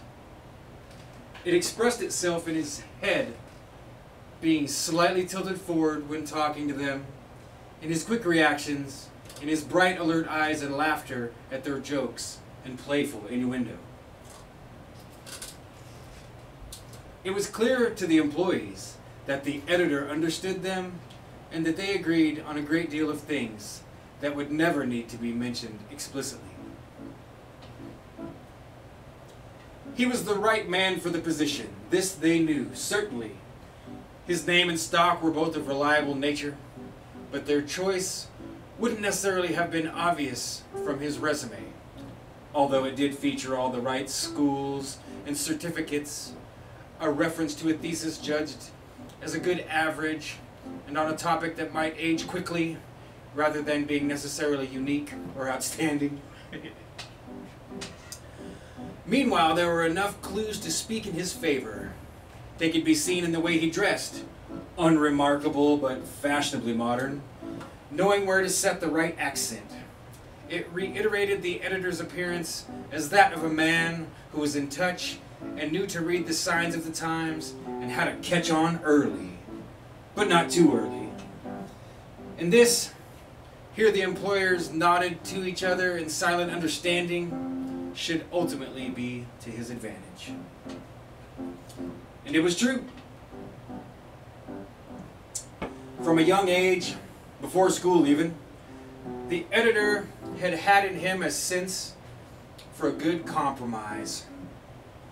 When controversy arose, a fight or a dispute or any other incident quickly separating a room into squabbling parties of agitated voices and fiery accusations, for example, he would not, as a fool would do, make an unreserved comment. Rather, he would skillfully, if even for a brief second, await the reaction of his peers before formulating a statement. He was thus able to react to their most subtle of clues. A widening or narrowing of the pupil, a squint of the eyes, a corner of the mouth announcing the promise of a relaxed detente? Of a relaxed detente. Let's go back to that sentence, folks. He was thus able to react to their most subtle of clues. A widening or narrowing pupil, a squint of the eyes, a corner of the mouth announcing the promise of a relaxed detente. He would then quickly obtain a sense of the overall situation and reason that the correct version of the events, gotta move up here, would probably lie... I'm sorry. with the majority. He would quickly obtain a sense of the overall situation and reason that the correct version of the events would probably lie with the majority. I fully understand. Except, of course, when an older and therefore wiser person was involved, which could sometimes alter the balance of wisdom and the final situation. It can happen.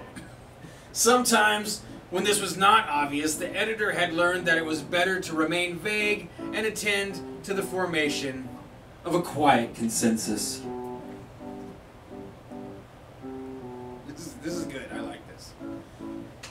In his skilled diplomacy, the editor made the impression of a man who was profoundly, even viscerally reasonable. Someone to be trusted. The employers agreed.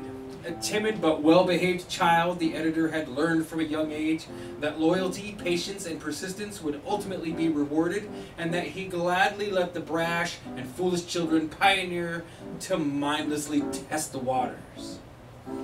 When they got caught in a reckless misdeed or came back with a bruised knee, a chipped tooth, or a broken arm, he would silently chuckle to himself. Certainly, as any child, he would sometimes commit acts of transgression, but not after previously carefully assessing the risk-reward structure, and only in case of the latter tilted favorably against the former. His parents, who followed a strict policy avoiding physical punishment, were always there to calmly explain to him why he was in the wrong, and ultimately he learned to quickly anticipate their more subtle changes in mood to adopt his behavior. His mother and father, both from the aspiring middle classes, had met at university and eagerly adopted the latest knowledge of child rearing that seemed to allow them to escape from the grim prophecies brought on by modest origins. They would thus grant the editor the mildest and most gentle of all upbringings, exclusive to the upper middle class and middle class, those pillars of democracy shielded from both the cynical schemings of power-experienced elites and from the harsh awareness of violence which poverty inflicts. In the careful, calculated strength of the editor's handshakes and the clarity of a regard unobstructed by unobstructed by layers of suspicion, the employers sensed all of this history compact and solid, and without a need to even consult, realized that it was a talent they couldn't let go to waste.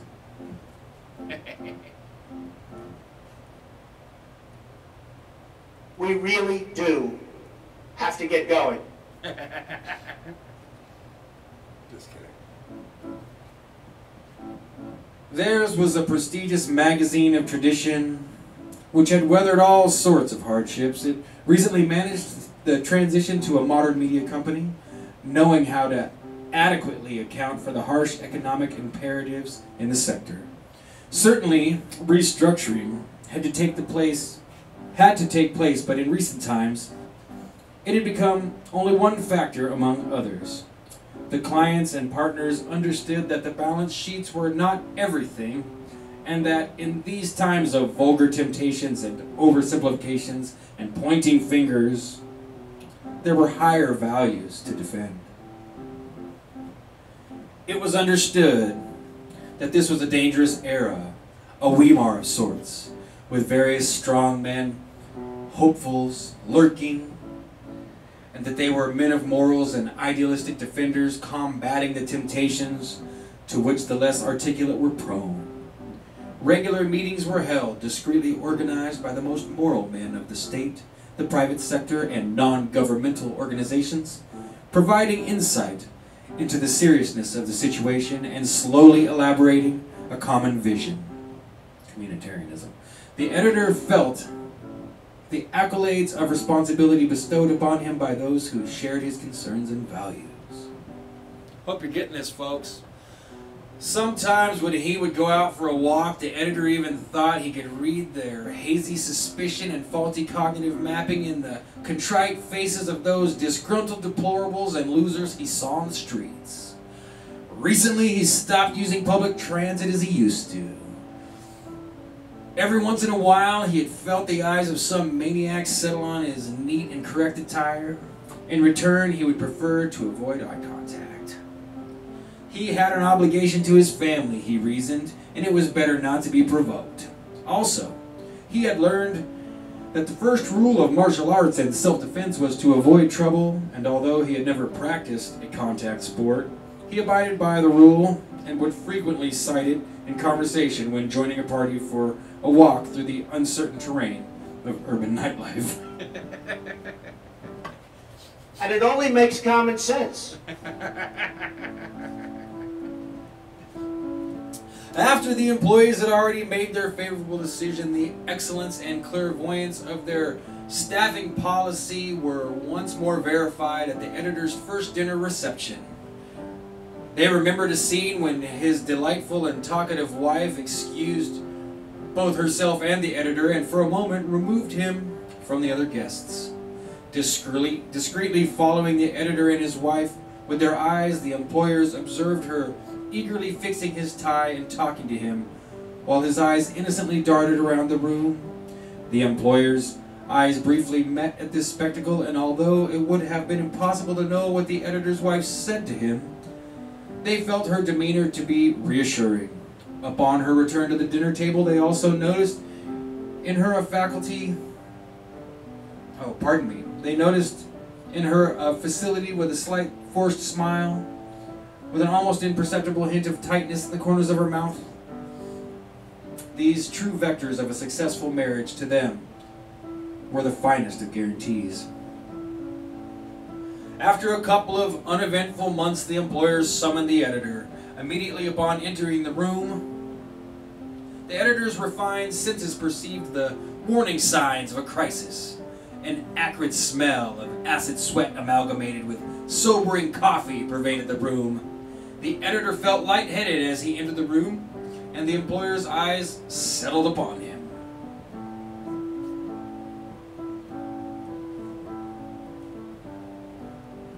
It's getting tense, folks. He had been doing a good job.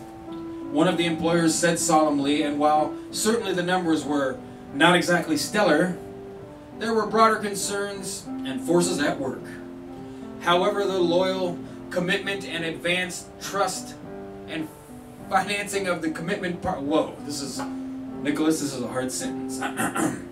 However, with the loyal commitment and advanced trust and financing of the committed partners and advertising clients, it was important to err on the side of caution and demonstrate to them confidence-inspiring signals concerning the content policy of their magazine, which after all was one of long tradition. I'm going to do that again. When I'm challenged, I feel the need to get it right. Let's. It can happen. Yes. So where were we? I want to read that sentence again. There were broader concerns and forces at work. However, with the loyal commitment and advanced trust and financing of the committed partners and advertising clients, it was important to err on the side of caution and demonstrate to them confidence-inspiring signals concerning the content policy of their magazine, which, after all, was one of long tradition. Of course, the editor said, with as much of a reassuring calm as he could muster, his wide and alert eyes betraying his composure. There were certain imperatives, the employers went on, to which all of them were equally subject. And in these times of struggle, it was best not to vex anyone and create unnecessary controversy. The new owners of their magazine, they went on, the new owner of their magazine, they went on, was a man of solid instincts who could smell trouble from a mile away. The editor remembered the new owner whose hand he had shaken briefly and remembered his obscure shark eyes superficially and impatiently scanning his face for a second at the reception. It was clear that the owner was a man constrained by organization who had, it was said, in his entire life never had a free minute to be wasted on hesitation and was entirely certain in his direction which had been instilled in him since birth. I wonder if they can hear your piano. Controversy, the editors went on and mentioned this displeasure in connection with one of his journalists. Aha, here we go. Now we're getting somewhere. Controversy. The editors went on and mentioned this displeasure in connection with one of his journalists, a certain Jonathan Smith. Here, the faces of the employers indicated an even further deterioration in mood. An iron gravity fell before the room. The name had been uttered with an almost physical displeasure, evoking brief instances of pained sighing across the room. The name's structure and tone seemed to cause abrasive, nauseous weariness and an instant loss of appetite. The editor's heart was rushing, and he intuitively sensed that there was something perverted and obscure and displeasing about this Smith. He suddenly realized they had always distrusted him. He perceived his remarks to be tainted by cynicism and bitterness, and while he feigned to laugh at his odd humor, he neither understood nor liked Smith's remarks, which seemed to be made from some pitch-black, acidic, and astringent substance. Although Smith's column was popular with readers, it appeared outdated, oddly forlorn, and unnecessarily heroic to the editor. Even Smith's stature appeared out of joint, impractical and vulgar, placed inside the modern glass corridors of the magazine's offices. He remembered Smith as being slightly shorter than him, but with a wider chest. His own was concave and unimpressive. The more bulky and solid features. He remembered Smith's brutal blockhead and his unrestrained and excessive laughter betraying the prolonged cultivation of an unsound solitude. Although Smith was only marginally older than the editor, there were already deep lines extending from the corners of his mouth to the ground. He imagined they would reach all the way down to hell. The editor couldn't help but thinking of a proud but defeated animal when he saw Smith. His regard, however, still carried something fierce and inhumane. Still carried something fierce and inhumane, so that the editor often found himself forced to lower his eyes to the ground when they saw each other. More than once he quickly fled into his office or feigned a phone call when a grunting and heavy breath announced Smith in the magazine's corridors. Sometimes he had looked after Smith through the crack of his door and sensed an unusual and frightening urge of perfidiously attacking him from behind and smashing his head in with a blunt object. Come on now. Scroll. I'm going to read that sentence again too.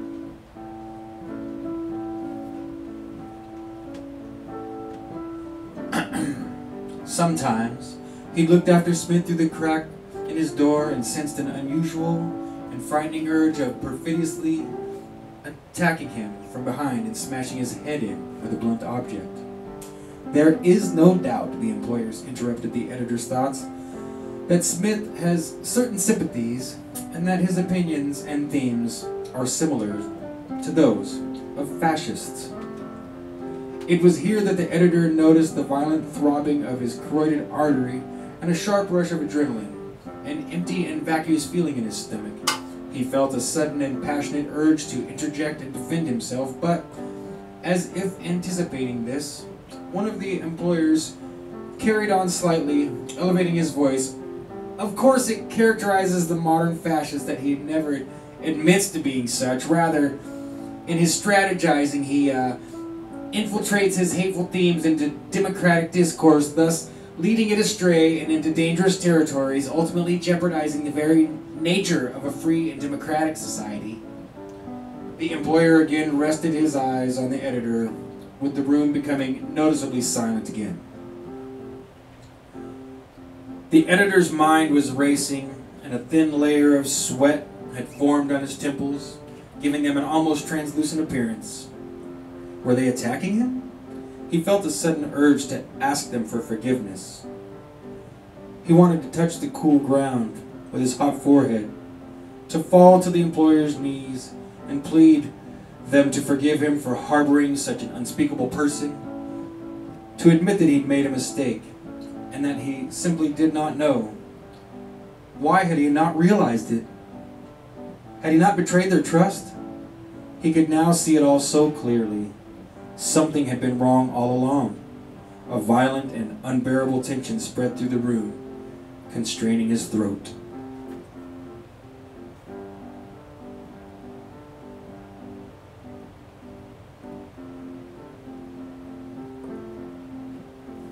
We need to let him go. The editor suddenly gulped to himself quietly and instinctively, disrupting a silence which perhaps objectively went on only for a second, but seemed infinitely longer. I beg your pardon? The employer inquired with one of his eyebrows lifted. We need to let him go, the editor repeated, regaining voice and composure, his eyes steady. Without a word, the employer leaned back, as if a magic spell had been broken. First, his face and consequently those of the others relaxed and lightened up again. With the crisis resolved due to the editor's lucid reaction, the employer, who had been speaking to him, appeared to blend back into one unit of affirmative words. Gestures. The employer who had been speaking to him appeared to blend back into one unit of affirmative words, gestures, and jovial production with the others again. Getting up, they each shook his hand, and they congratulated him on his instincts and solid leadership, remarking that they had thought his decision a difficult one, but ultimately a correct one. It was also mentioned that he should start undertaking a more vocal role and increase his editorials. Upon leaving the room, still slightly erratic and confused by the severity of the situation and ensuing triumph and euphoria, the editor better understood his own decision by the moment. In his mind, he replayed all of the clues which should have alerted him to Smith much earlier.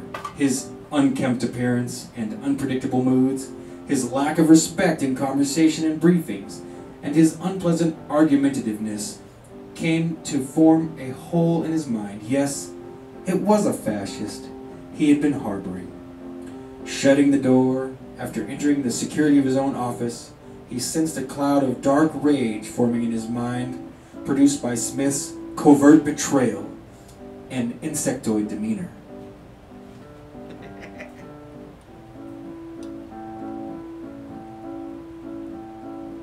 A fascist, he said quietly, but with an incipient fierce determination. We need to let him go. With the words uttered, a light certainty and peace instilled itself back in his mind. The editor knew that, at least for the time being, a terrible danger had been averted. All right. You got to give us one last trump there, man. That was it. Turn off the lights. They're too bright. Turn them off.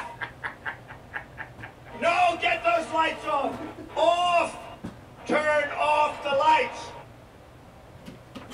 What a beautiful baby. Thank you. Nicolas Hausdorf is a German editor, analyst, and essayist based in Melbourne. His essay, Superstructural Berlin, and Experimental Sociology and Pulp Theory of Germany's Capital, with illustrations by Alexander Goller, has been published by Zero Books. He tweets at DCNTRRR. And now, yeah, I'll zap this to him. I tagged him on Twitter, but... thank you very much. I did not rehearse. I read the article, like I speed readed the article earlier today. I really enjoyed it because, to me, in a really short and succinct way, Nicholas manages to portray the polarized divide that we see. You know, you've got the... It's like 1984. I hate to use the cliche, but that's how it seems to me, right? You've got... I had the best words.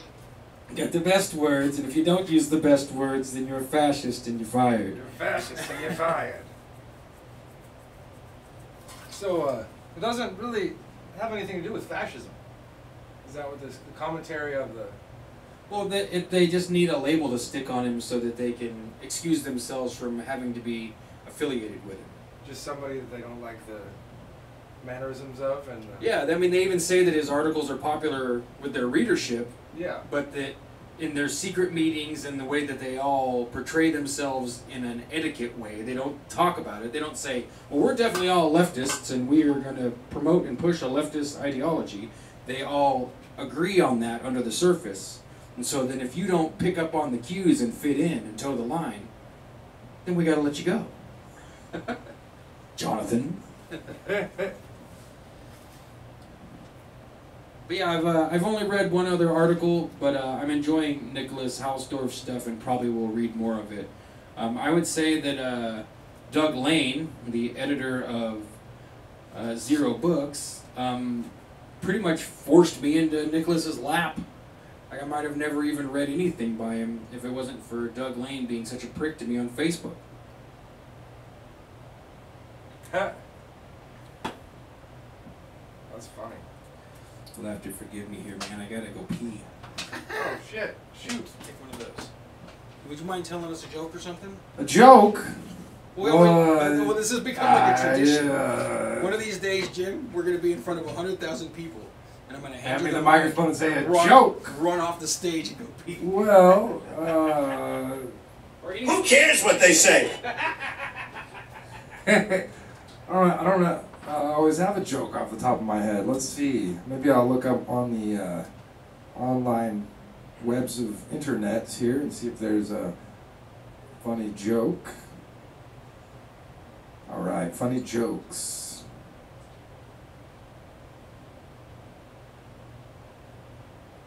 Today at the bank, an old lady asked me to help check her balance. So I pushed her over. I bought some shoes from a drug dealer.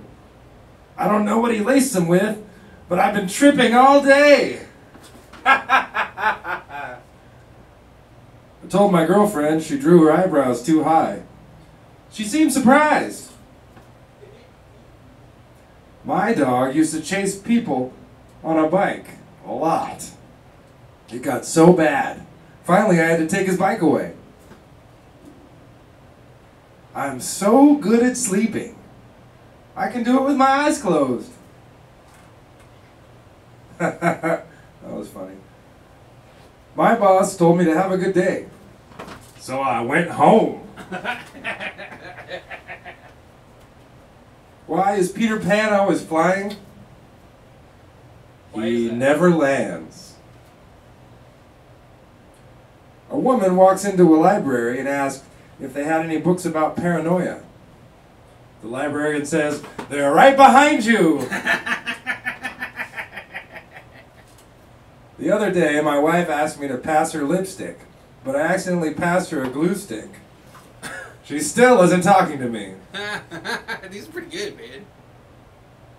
Why do blind people hate skydiving? Why? It scares the hell out of their dogs. When you look really closely, all mirrors look like eyeballs. Oh my goodness. My friend says to me, "What rhymes with orange?" I say, "No, it doesn't." What do you call a guy with a rubber toe?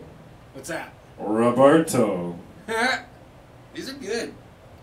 What? You must have landed on a different page than we usually land on. Well, this time I typed in funny jokes. Good job. Yeah. What did the pirate say when he turned 80 years old? What's that? Aye, matey. Keep going. I'm gonna turn the house lights back on and play the yo-yo while you, unless you don't want to. But Well, that's all right. I'm enjoying probably this. 15 more jokes here.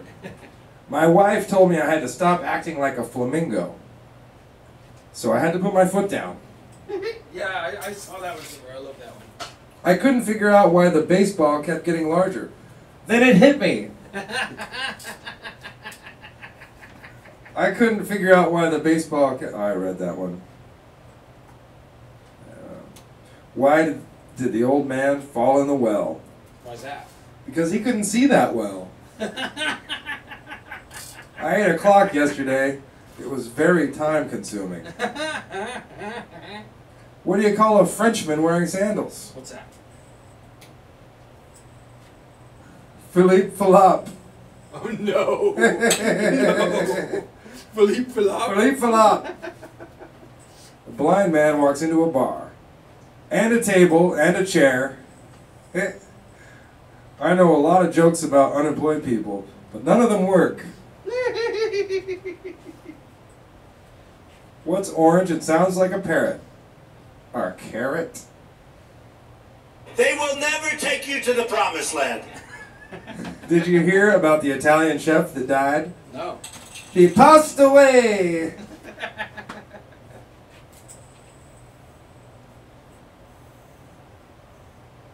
Why couldn't the bicycle stand up? Why not? Because it was too tired. Parallel lines have so much in common. It's a shame they'll never meet. Parallel lines? Parallel lines have so much in common. It's a shame they'll never meet. It is. That's sad. My wife accused me of being immature. I told her to get out of my fort. Where do you find a cow with no legs? Where's that? Right where you left it. When a deaf person sees someone yawn, do they think it's a scream? Probably not. As I suspected, someone has been adding soil to my garden. The plot thickens. Oh, that one's awesome. How do crazy people go through the forest? How's that? They take the psychopath.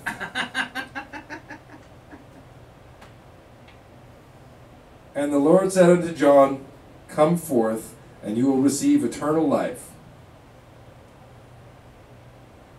John came fifth and won a toaster.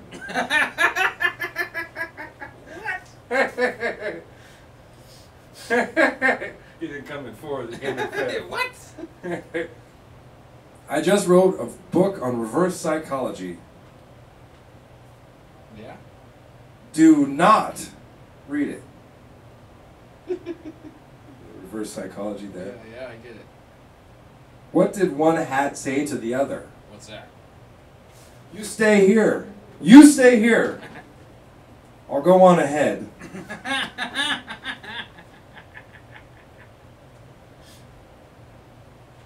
Why wouldn't the shrimp share his treasure? Why not? Because he was a little shellfish. And Got one more? that was the best one, I guess. The best one last. Let's see if there's That shellfish joke. more funny jokes. Funny makes my Roll sideways. A fellow jumped off a high wall and had a most terrible fall. He went back to bed with a bump on his head. That's why you don't jump off a wall. What? Second page is like, we're going downhill, huh? Limericks I cannot compose, with noxious smells in my nose. But this one was easy. I only felt queasy because I was sniffing my toes. That's terrible. Yeah. There was once a man from Peru who had a lot of growing up to do. He'd ring a doorbell, then run like hell until the owner shot him with a .22. Really? Yeah. Wow. I'd give up, man. Yeah, these are...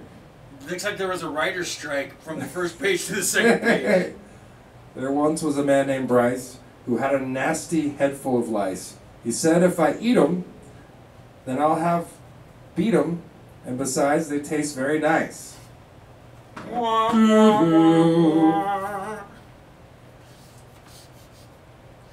Pretty bad. It is here. It's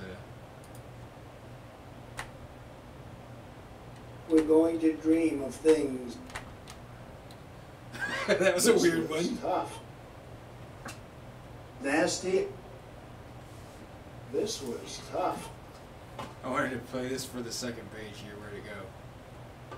Womp, womp, womp. Oh, it's off. Here, we'll try again. Oh, hey, good.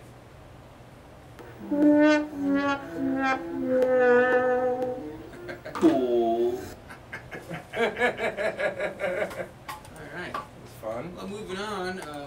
I think we could probably skip the second break and just move on into conspiracy stuff if you'd like. Let's do that. We probably only got. We started a little bit late. Conspiracies. You want the microphone? If you want, yeah, sure.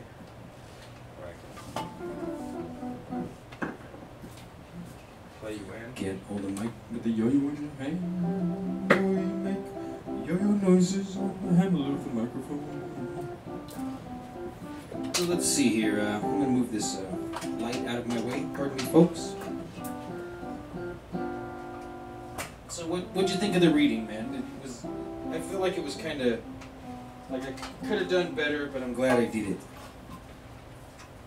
It's good. That's probably an accurate description of our whole show, huh?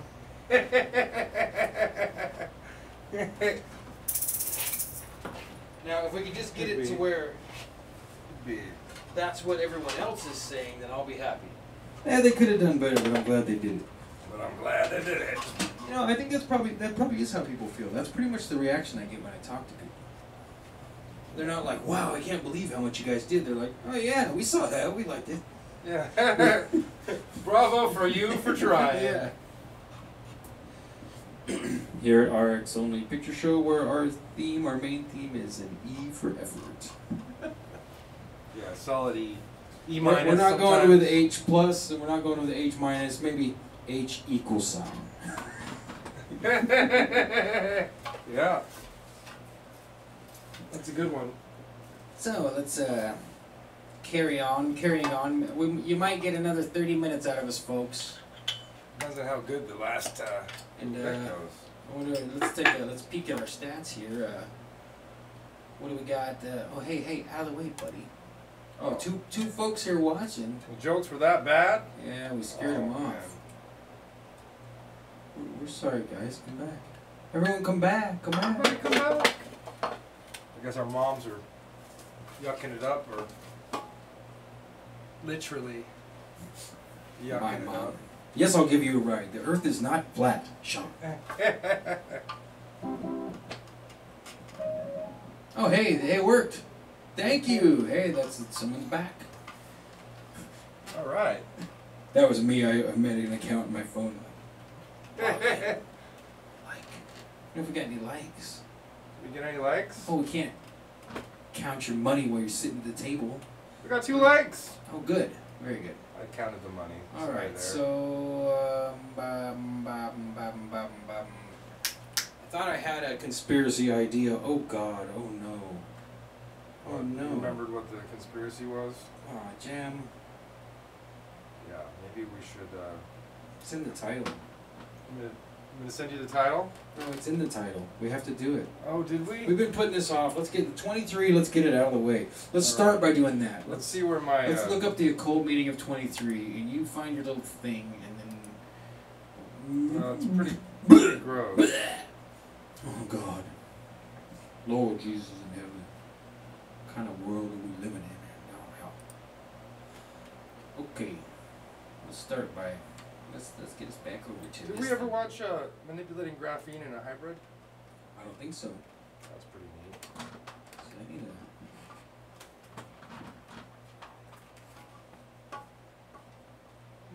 Are we still looking at this? Yeah, I was gonna look up the occult meaning of 23. Since I'm kind of going with the 23 as part of our theme here. Very quietly set this microphone look down. it up. Here on my. I wanted to put it where people could see what results we get. Because remember there was that whole Jim Carrey movie about the number 23, and he like loses his mind. And so. I bet there's a little. Matthew Nicholson. Don't we watch that guy sometimes? No, that's Nicholson. Oh, you're right. Yeah. Militia Conspirator from 2012. This is really old. Let's check out this video together, Jim. What do you say? Sure. Number 23. Here we go, folks. Let's find out.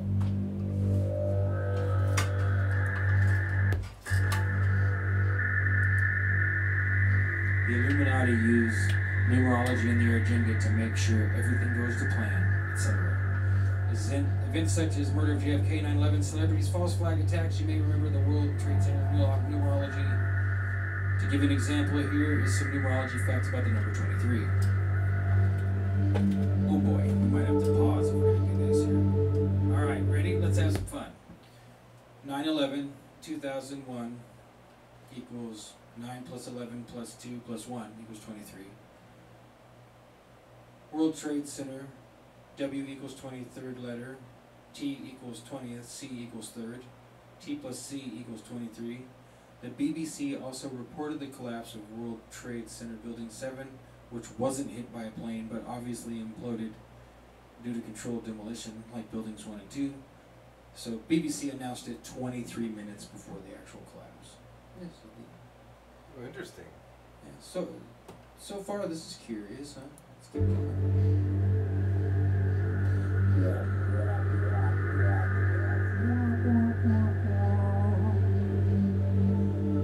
Alright. 23, Anunnaki, the number of the supposed original advanced team of aliens who aided in the seeding of life of this planet. So wait, he's saying that 23 is how many Anunnaki there were? That's the word he says. Okay. William Shakespeare was born and died on April 23rd. April 23rd is my birthday, Hey, folks. awesome. Hopefully I don't die. Most of, well, I think it'd be okay if you die on your 23rd birthday. I guess. At age 107. 70. 170. 123. Oh yeah, I forgot. We've got total, what do they call those guys? Bogdanov karma coming our way. Yeah, bugs. We'll probably live so long we'll be like, please. 175 is too old, God, let us out of here. Most of Shakespeare is known to us through the first folio published in 1623. The human biorhythm cycle is generally 23 days. What is the biorhythm cycle? Yeah, let's look that up. Find that for us, would you, Jen? I will do that. What's a biorhythm cycle, guys? If you want us to read Human more, biorhythm cycle. type 23 in the chat. Human biorhythm cycle. Most biorhythm models use 3 cycles: a 23-day physical cycle, a 28-day emotional cycle, and a 33-day intellectual cycle. Seriously? What was the middle number? 28-day emotional cycle. 23, 28, 33. Yeah. So they're saying that's just like the... I mean, what does it mean, biorhythm cycle? I mean, I understand like a vague concept in my head, but...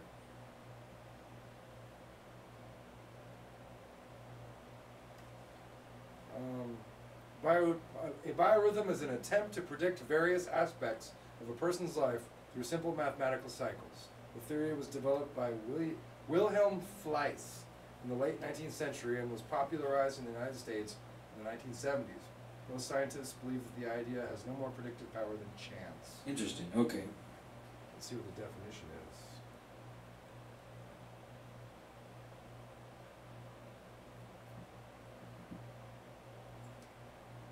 Any regular recurring motion rhythm is an attempt to predict various aspects of a person's life through simple mathematical cycles. The theory of biorhythms is a theory that claims our daily lives are significantly affected by rhythmic cycles. All right. So even if you don't believe We're in going to dream of things. we're going to dream of things. All right. Ready for the wom woms?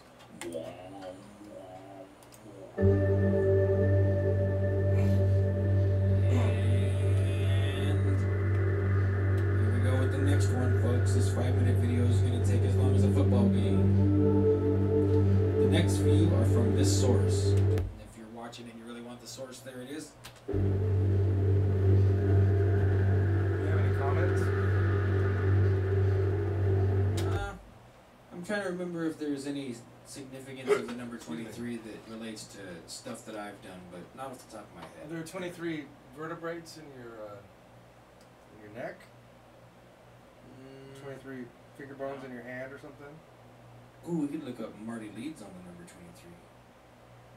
Alright, Jim Carrey in People magazine, April 7th, 2006, page 142, is quoted as saying, "I've been fixated on the number 23 for years. It's everywhere. Each parent passes on 23 chromosomes. Earth axis is at a 23 degree angle.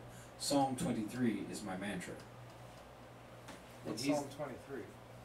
That's a good question. Here, I'll pop that up there and we'll read it. I really do like that picture. Hold that, please. I don't want to sit it down. Thank you. I will, sure. I'll hold the microphone for you, Sean. SB. SB. SB.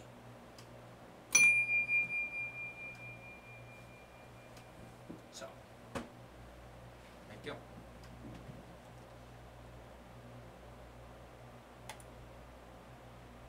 Oh, this is the one I recited from memory, remember? Yeah. You can't say I like nothing. Come on, that's not poetic. Let's read it. Unless you don't want to. You can go through all the different versions. That's cool. Oh yeah, this is a great website. What is it called? The Bible Gate? Yeah, Bible Gateway. So, this regular old King James. Does this have the literal? Is it transliteration? No, the so the transliteration, folks, is the process of letter for letter. Translation leaves a little bit of room for whoever's translating's interpretation. Transliteration is doing the best you can to make it identical, letter for letter, space for space. And Jim was asking whether or not this website has a special Bible that I used to own a copy of. It's called the Concordant New Testament.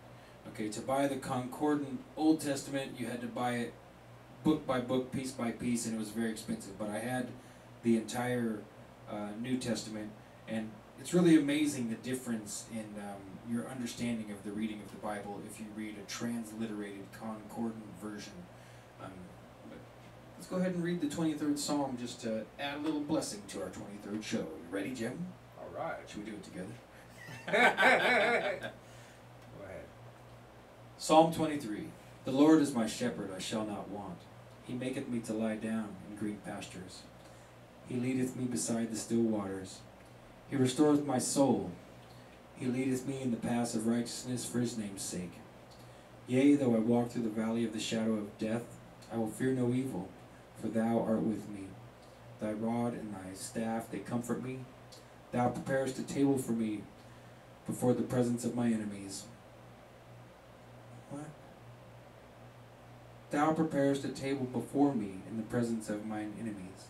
Thou anointest my head with oil, my cup runneth over. Surely goodness and mercy shall follow me all the days of my life, and I will dwell in the house of the Lord forever. Amen. Amen. So Jim Carrey's saying that's his mantra, huh? Yeah, was that your mantra when you were strung out on Xanax and pills and your girlfriend died, Jim?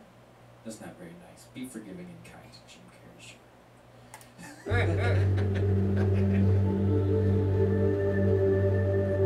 Come on, I'm excited.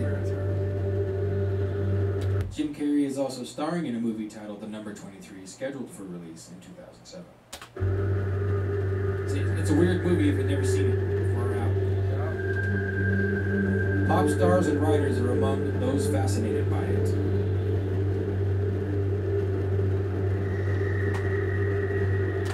What comes to mind when the source stated pop stars are fascinated with the number 23? Now, okay, he's asking, but there's no question mark. What comes to mind when the source stated pop stars are fascinated with the number 23? Now, that can come from constant programming, monarch programming, depending on what their handlers are focusing on the victim to become fascinated with. Their subconscious mind will recognize the number 23 and become at a halt and just stare for a certain amount of time and then say to themselves, what? And why did I just do that? This guy's writing is not great. We're getting a really good contrast between excellent ability to write and not so good between me reading Nicholas and me reading this guy. And, oh, Jim. This just made me remember Jason Horsley talking to Branko Malic about the Kek virus and all that crap, about how synchronicity, people think it's like this shoring up and connecting everything, when really it's a descent into chaos and meaninglessness, because you start to say, oh, USB studio condenser, if we do the numerology, it equals 23. And both microphones equal 23. And it's the 23rd show. And 23, 23, yeah. 23. And an interrelatedness of everything is more of an attribute of chaos than it is right. Of order.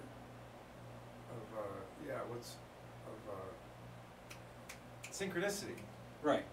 Right. When everything is synchronized, it's actually chaos, not order. That's kind of, was that what they meant, you think? No, everything being connected is a function of chaos more than it is a function of order, because order is less, things are less connected if things are orderly. Right. There's 1, 2, 3, 4, 5, and that's numbers, and red, green, blue, yellow, and brown, that's colors, and they don't have really much to do with each other because they're in separate orders. Right. I'd say, now correct me if I'm wrong, but I'd say that everything is connected, but when it's orderly, you're not required to notice it almost at all. Yeah. Like, the whole room is coherent. If we start to pick it apart, then we notice that there's chaos to it, you know? Just like a person who obsesses with trying to get their car parked so that it looks straight like everyone else's, when they're not, if they go look closely, no one is parked perfectly. You know, everyone's a little bit off by a few inches or closer this way or that way, but your eye makes it look orderly and ignores the chaos and the synchronicity, you know. So.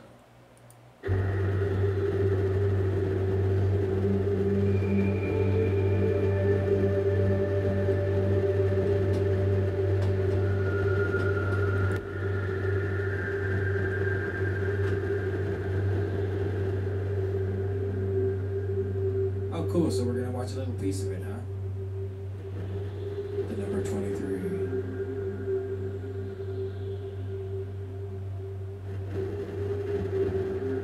We're still up here, right?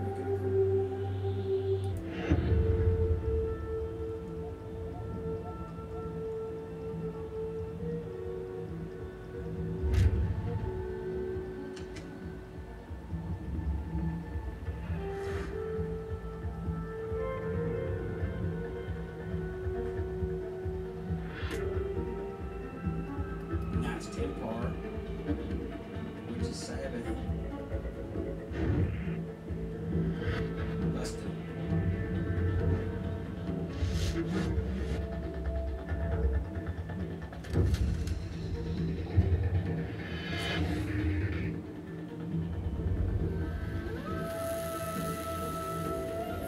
Herbert Walker Bush. Really, does George Herbert Walker Bush contain 23 letters? I'm sure it does. Using jerks.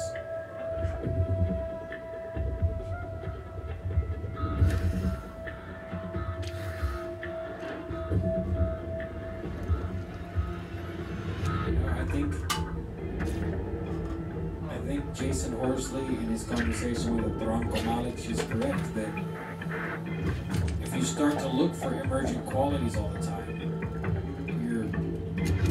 you're training your subconscious to be nitpicky of reality. I say you and I both do it.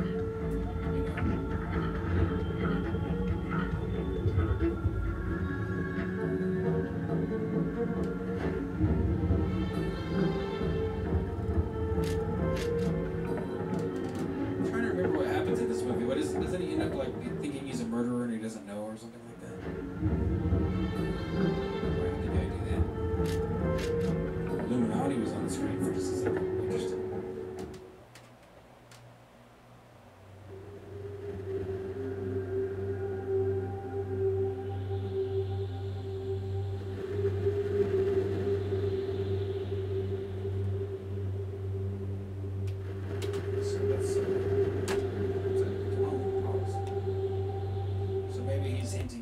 This video is old, that's why I chose it, folks. January 2012 is a pretty goodly long time ago now. Like, this has been an internet time that's forever, right? Like, what's that, 6 years? More than 6 years? 6, yeah. So, he says, and we're on Militia Conspirator, if you ever want to check out his site. I've never seen it until today. What you should have saw was the clues that had shown dates of death and numerology, all ending with 23. What you should have seen was the word Illuminati in red, saw that. They try to get their name out in many ways, etc. Perhaps their goal is to lure us in, take advantage of them, tell the world they're here, etc. Yeah, I don't think this guy's a shill, Jim. I think he's a real life person who's really trying to help us out to figure out this Illuminati 23 stuff. Unfortunately, not very good at writing. Interesting, okay. Robert Anton Wilson, that's one of the leaders of the Discordian movement, pretty famous in the counterculture. I'd say he's a Satanist. I don't know if he's ever openly admitted it or celebrated it. He wrote a whole book called Illuminatus. It's a trilogy. I listened to it at work, remember? It's like it's chock full of everything you'd ever want to learn about the Illuminati, and it's all tied up in a neat little package of, like, what's the Captain Nemo in his submarine and all that shit? You know, it's a farce of that, humorous, but all of the references are real books, like Nesta Webster is a famous Illuminati occult researcher from back in the day, all those kind of people. But let's see what they call him. Raw, that's his nickname. Robert Anton Wilson is an author who has written books about the lists. R.A. or they call him Raw? Raw, like a Robert, R-A-W. Like R.A. or do they call it Raw? Well, I think it's both. It's raw like meat, and it's raw like the sun god. Like I could be Jem or J-E-M, depending. Yeah. Yes. Okay. So, Raw is written. Oh, and he's affiliated with Subgenius too. About the list of the number 23 connections to arcane and synchronicity numbers. Numerous people have claimed to see 23s everywhere. The 23 curse, prior to enormous success and fruitfulness. Okay, so now there's a roadrunner running into the tunnel painted on the wall, in my opinion. You see 23s everywhere, and it's a curse right before you get successful and famous and rich. Or not, or it's just a curse. And you've accidentally trained yourself to find more chaos.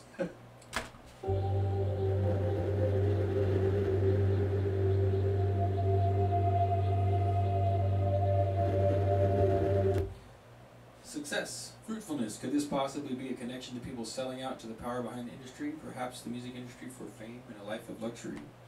Interesting theory he posits here.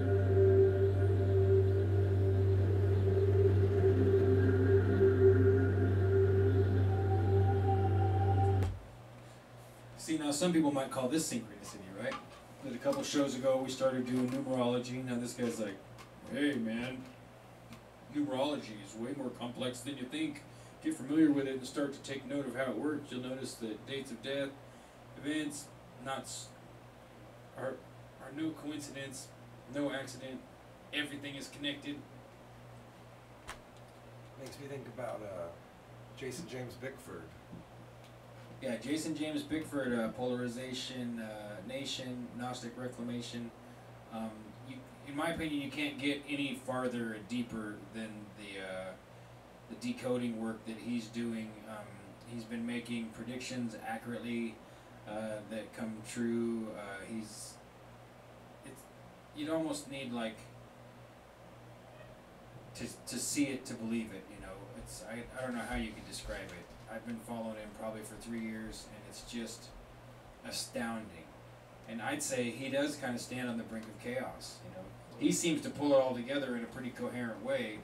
If you follow him long enough to not think that he's just nuts. If you only watched 1 or 2 little clips and skipped all around, you'd think, oh look, I found a crazy person. But if you watch enough of it, you're like, oh, man, maybe he's not crazy, right? A little bit of both, maybe. Yeah, maybe he's just crazy enough to see through the veil. It's 10:23. 10:23. To get more information on the number 23 and how the Illuminati's cult rituals revolve around the number 23911, you will want to visit these links. Illuminati Log Departure and Detroitify.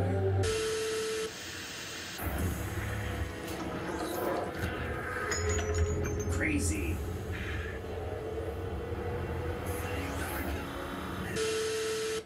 Well, that was kind of creepy. Yeah, thanks for the ending there, buddy.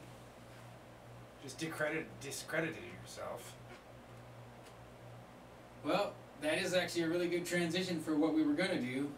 I'm going to close up the show on the darkest note ever. Ooh. Yeah, we could. You want to type it in? Sure.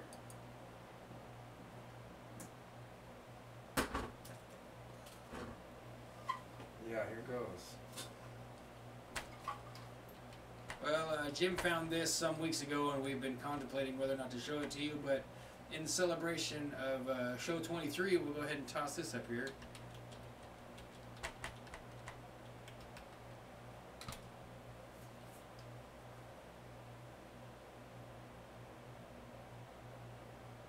Oh, that's horrible.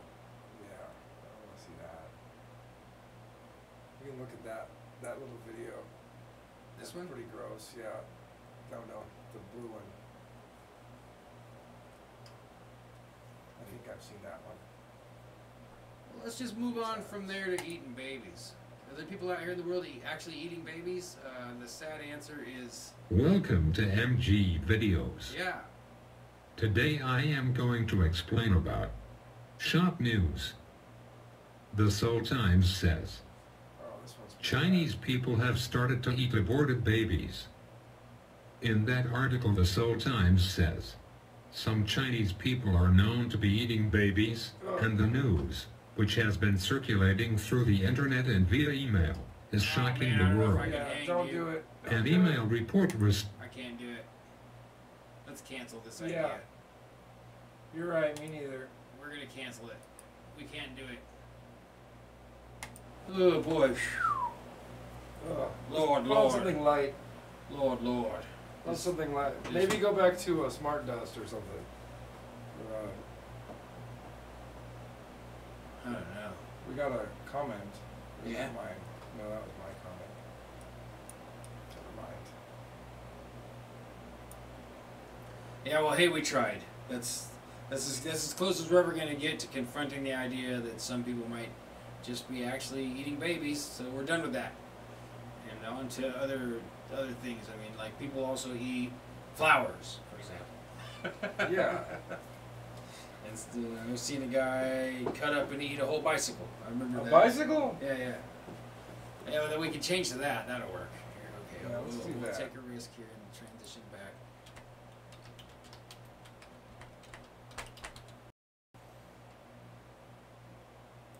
Mr. Eats All, huh? Man eats all even metal France.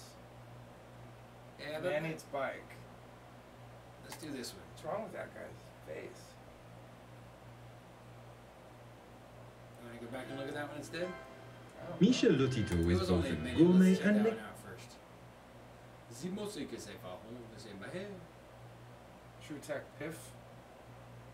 Well, here let's read this guy here first. Michel Lotito was a French entertainer born in Grenoble, famous for deliberately consuming indigestible objects. He came to be known as Monsieur Mangletout. His performance involved the consumption of metal, glass, rubber, and other materials. Yeah, that might have been. I remember this from when I was a kid. That there was a guy cutting up he had a little hacksaw or whatever. And he was cutting little pieces of a bicycle off and just eating like little metal pieces of the rubber. Whole Hey, bike. YouTube. Yeah. This is my first video since the surgery. Yeah, I think I'm looking better. What do you guys think? My cheeks are still a little swollen now. See what I'm in there? Well, this poor kid's got 14 dislikes. We better give him a like.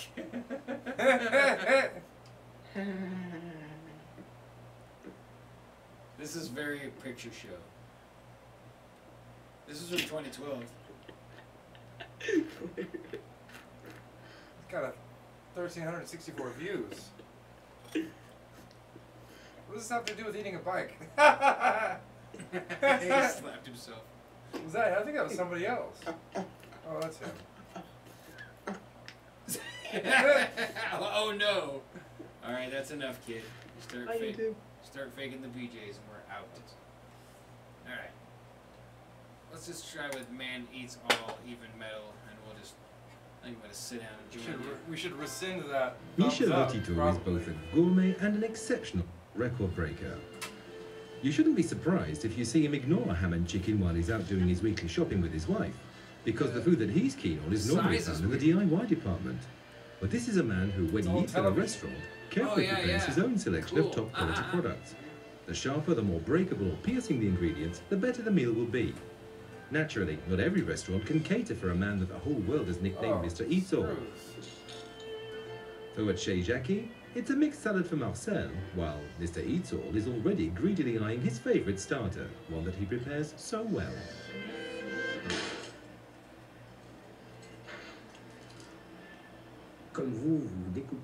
Well, just like you cut off a slice of meat from a roast, well, I break mine with a hammer and I eat it.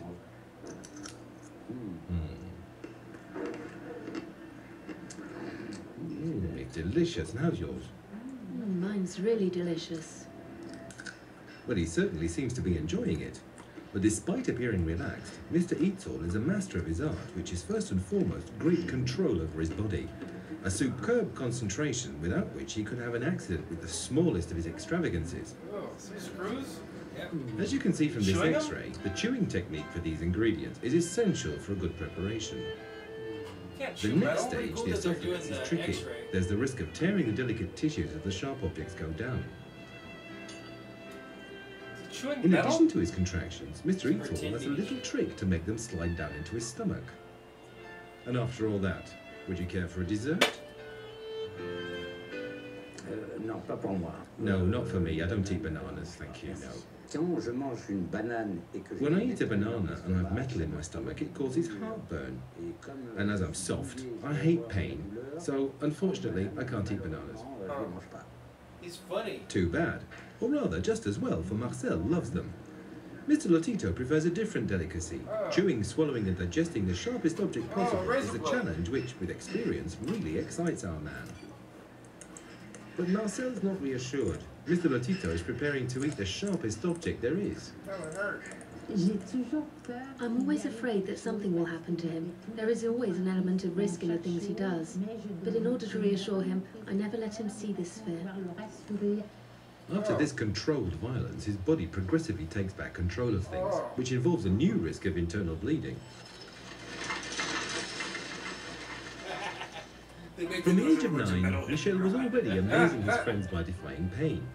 At 16, he ate his first class by accident, and it took him 10 years to eat bit by bit this plane weighing 1.5 tons. But since 1977, his record for eating bicycles has made him famous all over the world. Yeah, Michel establishes his records thanks to a well-proven cutting technique, which makes ingestion easier.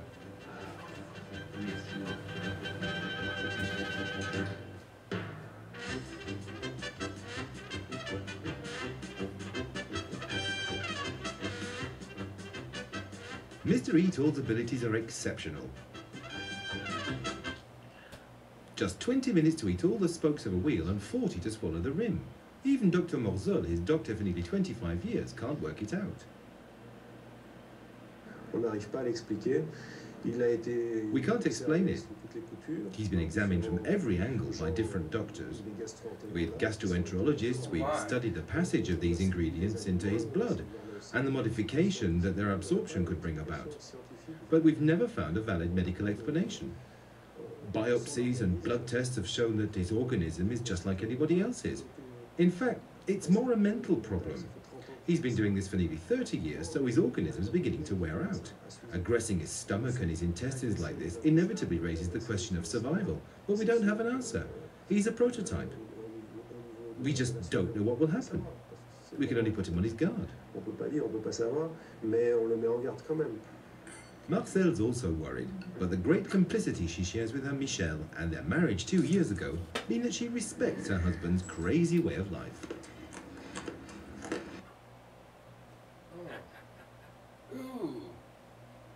Well, let this roll and then call it a night. You want to see this? How long is it? 12 minutes. Today we look at 20 men you won't believe actually exist. Oh, Number 21 will blow your mind. Number 20. No. The nickname Happy isn't hard to understand once you get a look at Carlos Happy Rodriguez. The man is essentially missing the top half of his head. Carlos was not born this way. Instead, the injury was sustained during a car accident. The young man hit a pole and was thrown through the front windshield and landed on his head at only 14 years of age. He attributes the accident to his use of drugs at the time, and now he uses his obvious deformity as a means to try to help others avoid drugs in their own lives, at least while driving. Seriously, next time you think about drinking and driving, just remember this dude's head.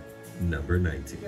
To be the shortest man is quite an accomplishment, and Junrei Ballawing has recently taken that He's title not even as big as McCall. Chandra Bahadur Dangi, who, until his passing, held the title. Living in the Philippines, Junrei is 23.6 inches and weighs only 11 pounds. This means that he is 7 centimeters shorter than the next living short man. This right here, Of Chandra Bahadur Dangi, like, who, until his... That one? Looks like Abraxas. This picture.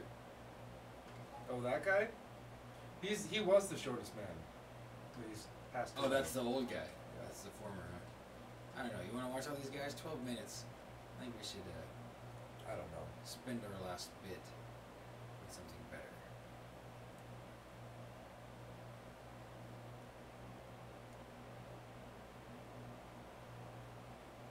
You ever clicked on the instant regret playlist? Instant regret playlist? Yeah. No. Let's close it out with the instant regret. That sounds pretty bad. It's not. Regretfully bad. It's because if you click on it, there's a chance you'll be stuck there forever. See there? Instant regret. Clicking this playlist. Here we go.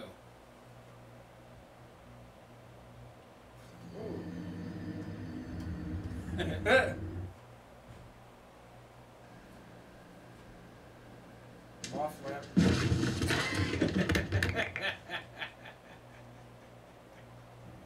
Now let me take a wild guess here.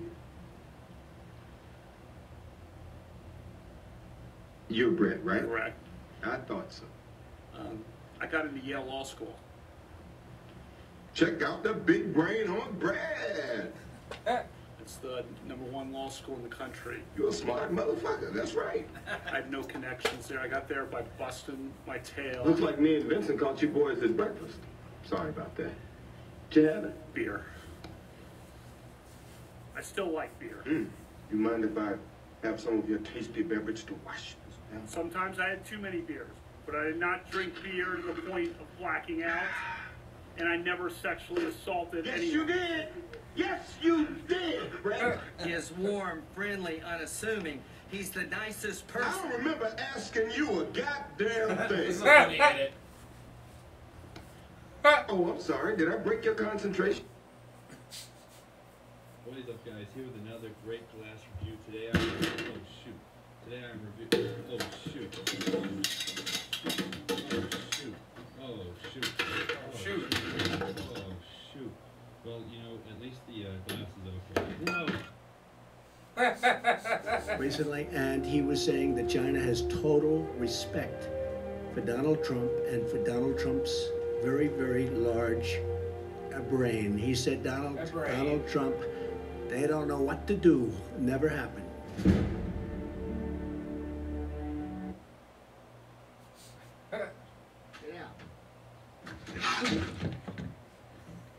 Fuck out.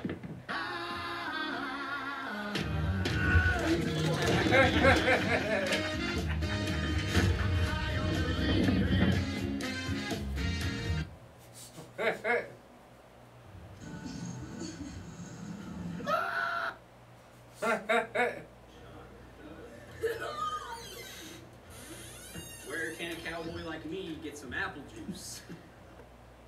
These, I want it to be a little bit more of a battle royale. I want it to be a battle royale with cheese. Hey,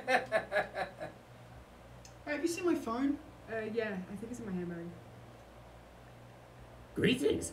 I am the handbag goblin. I know where your phone is, but first you must complete my quest. Enter my handbag and climb atop. Oh, fuck.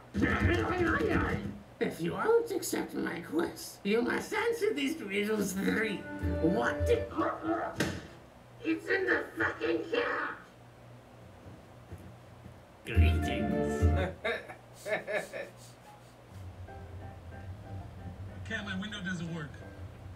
My window does.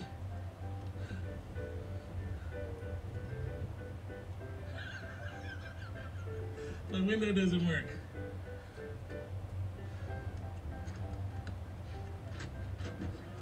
I can't beef with you because my window doesn't work, bro.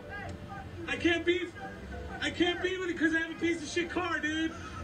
You're a better man than me. You make more money with your Honda, bro. I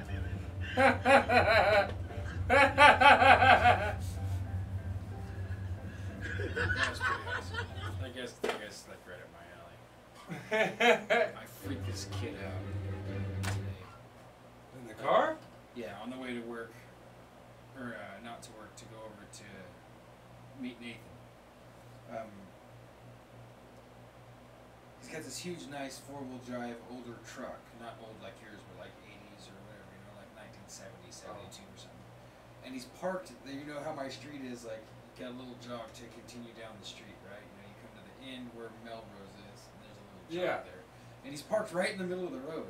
And so I'm looking at him, he's looking at me, and he waves me on.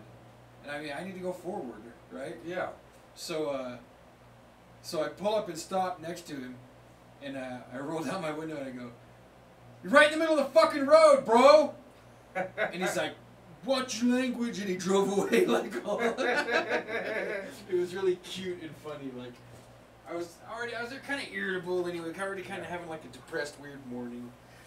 Yeah. And so I'm just like, you know, you're in the middle of the road. You got your nice big truck, now move it over. A little bit more instant regret. Yeah, I like these. Yeah, that's it. Well, notice, I'll show you here. Here, this is why it's instant regret. What? Epic Donuts? No, what's it say after that? Oh, there's 2,574? Yes. So if you were thinking, man, I'll just watch this till the end, then no. It's time to stop.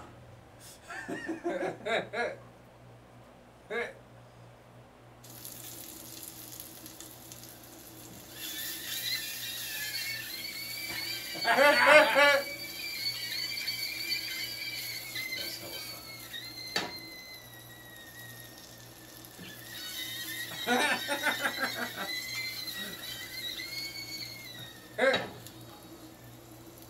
weird sausages. There's this video.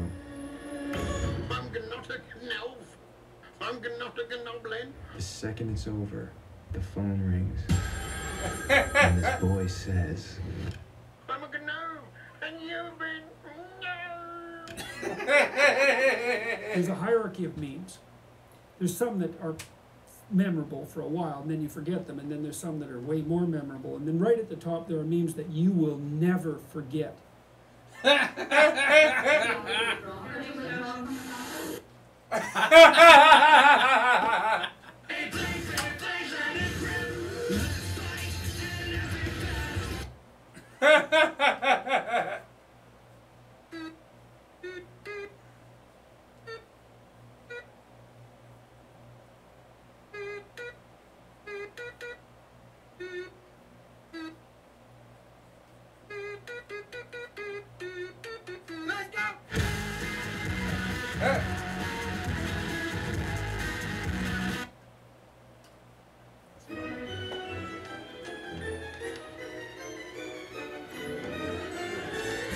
is your major malfunction, numbnuts? This is the concierge, sir. You're the lowest form of life on Earth because you are a disgusting fat body. Are you shook up? Are you nervous? Do I make you nervous? Yes, sir. Sir, what? Are you about to call me an asshole? I'm afraid you're mistaken, sir. Bullshit! You didn't convince me! Get on your knees, scumbag! Get down! My knees? They really have Full Metal Jacket on Home Alone 2? I'm gonna give you 3 seconds. Exactly 3 fucking seconds to wipe that stupid looking grin off your face, or I will gouge out your eyeballs and skull fuck you! Yeah, I guess they did. 1, 2, 3! You will not laugh, or I will definitely fuck you up! I'll be watching you. Oh shit. This is pretty hard to stop watching.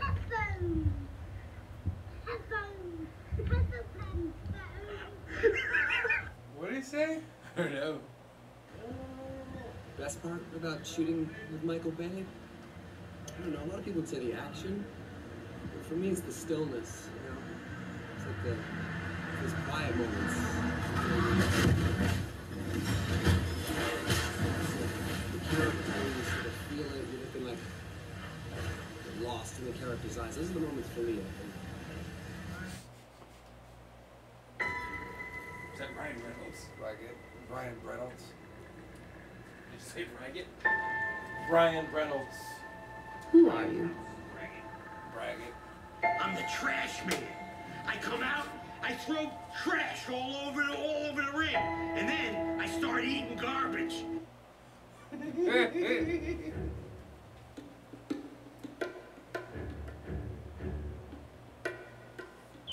Nice. Uh-oh. This cat plays a lot of different musical instruments.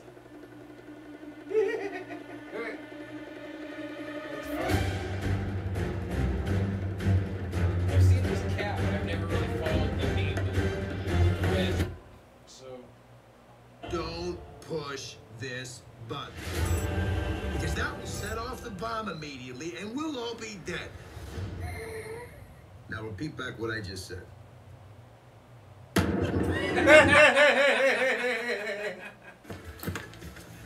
I respect women.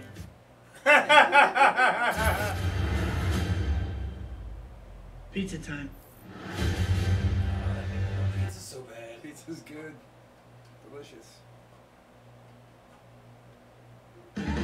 Who's that Pokemon?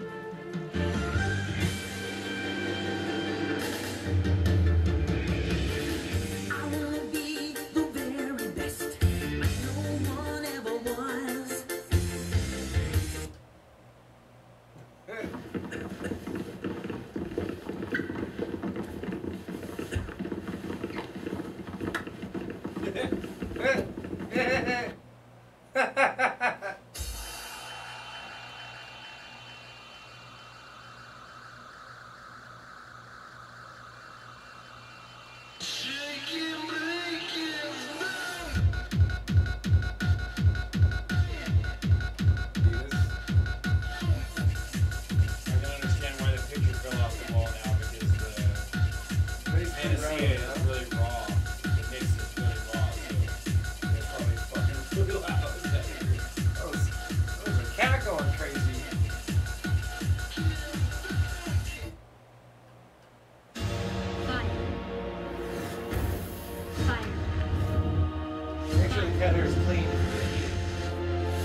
everything changed when the Avatar attacked.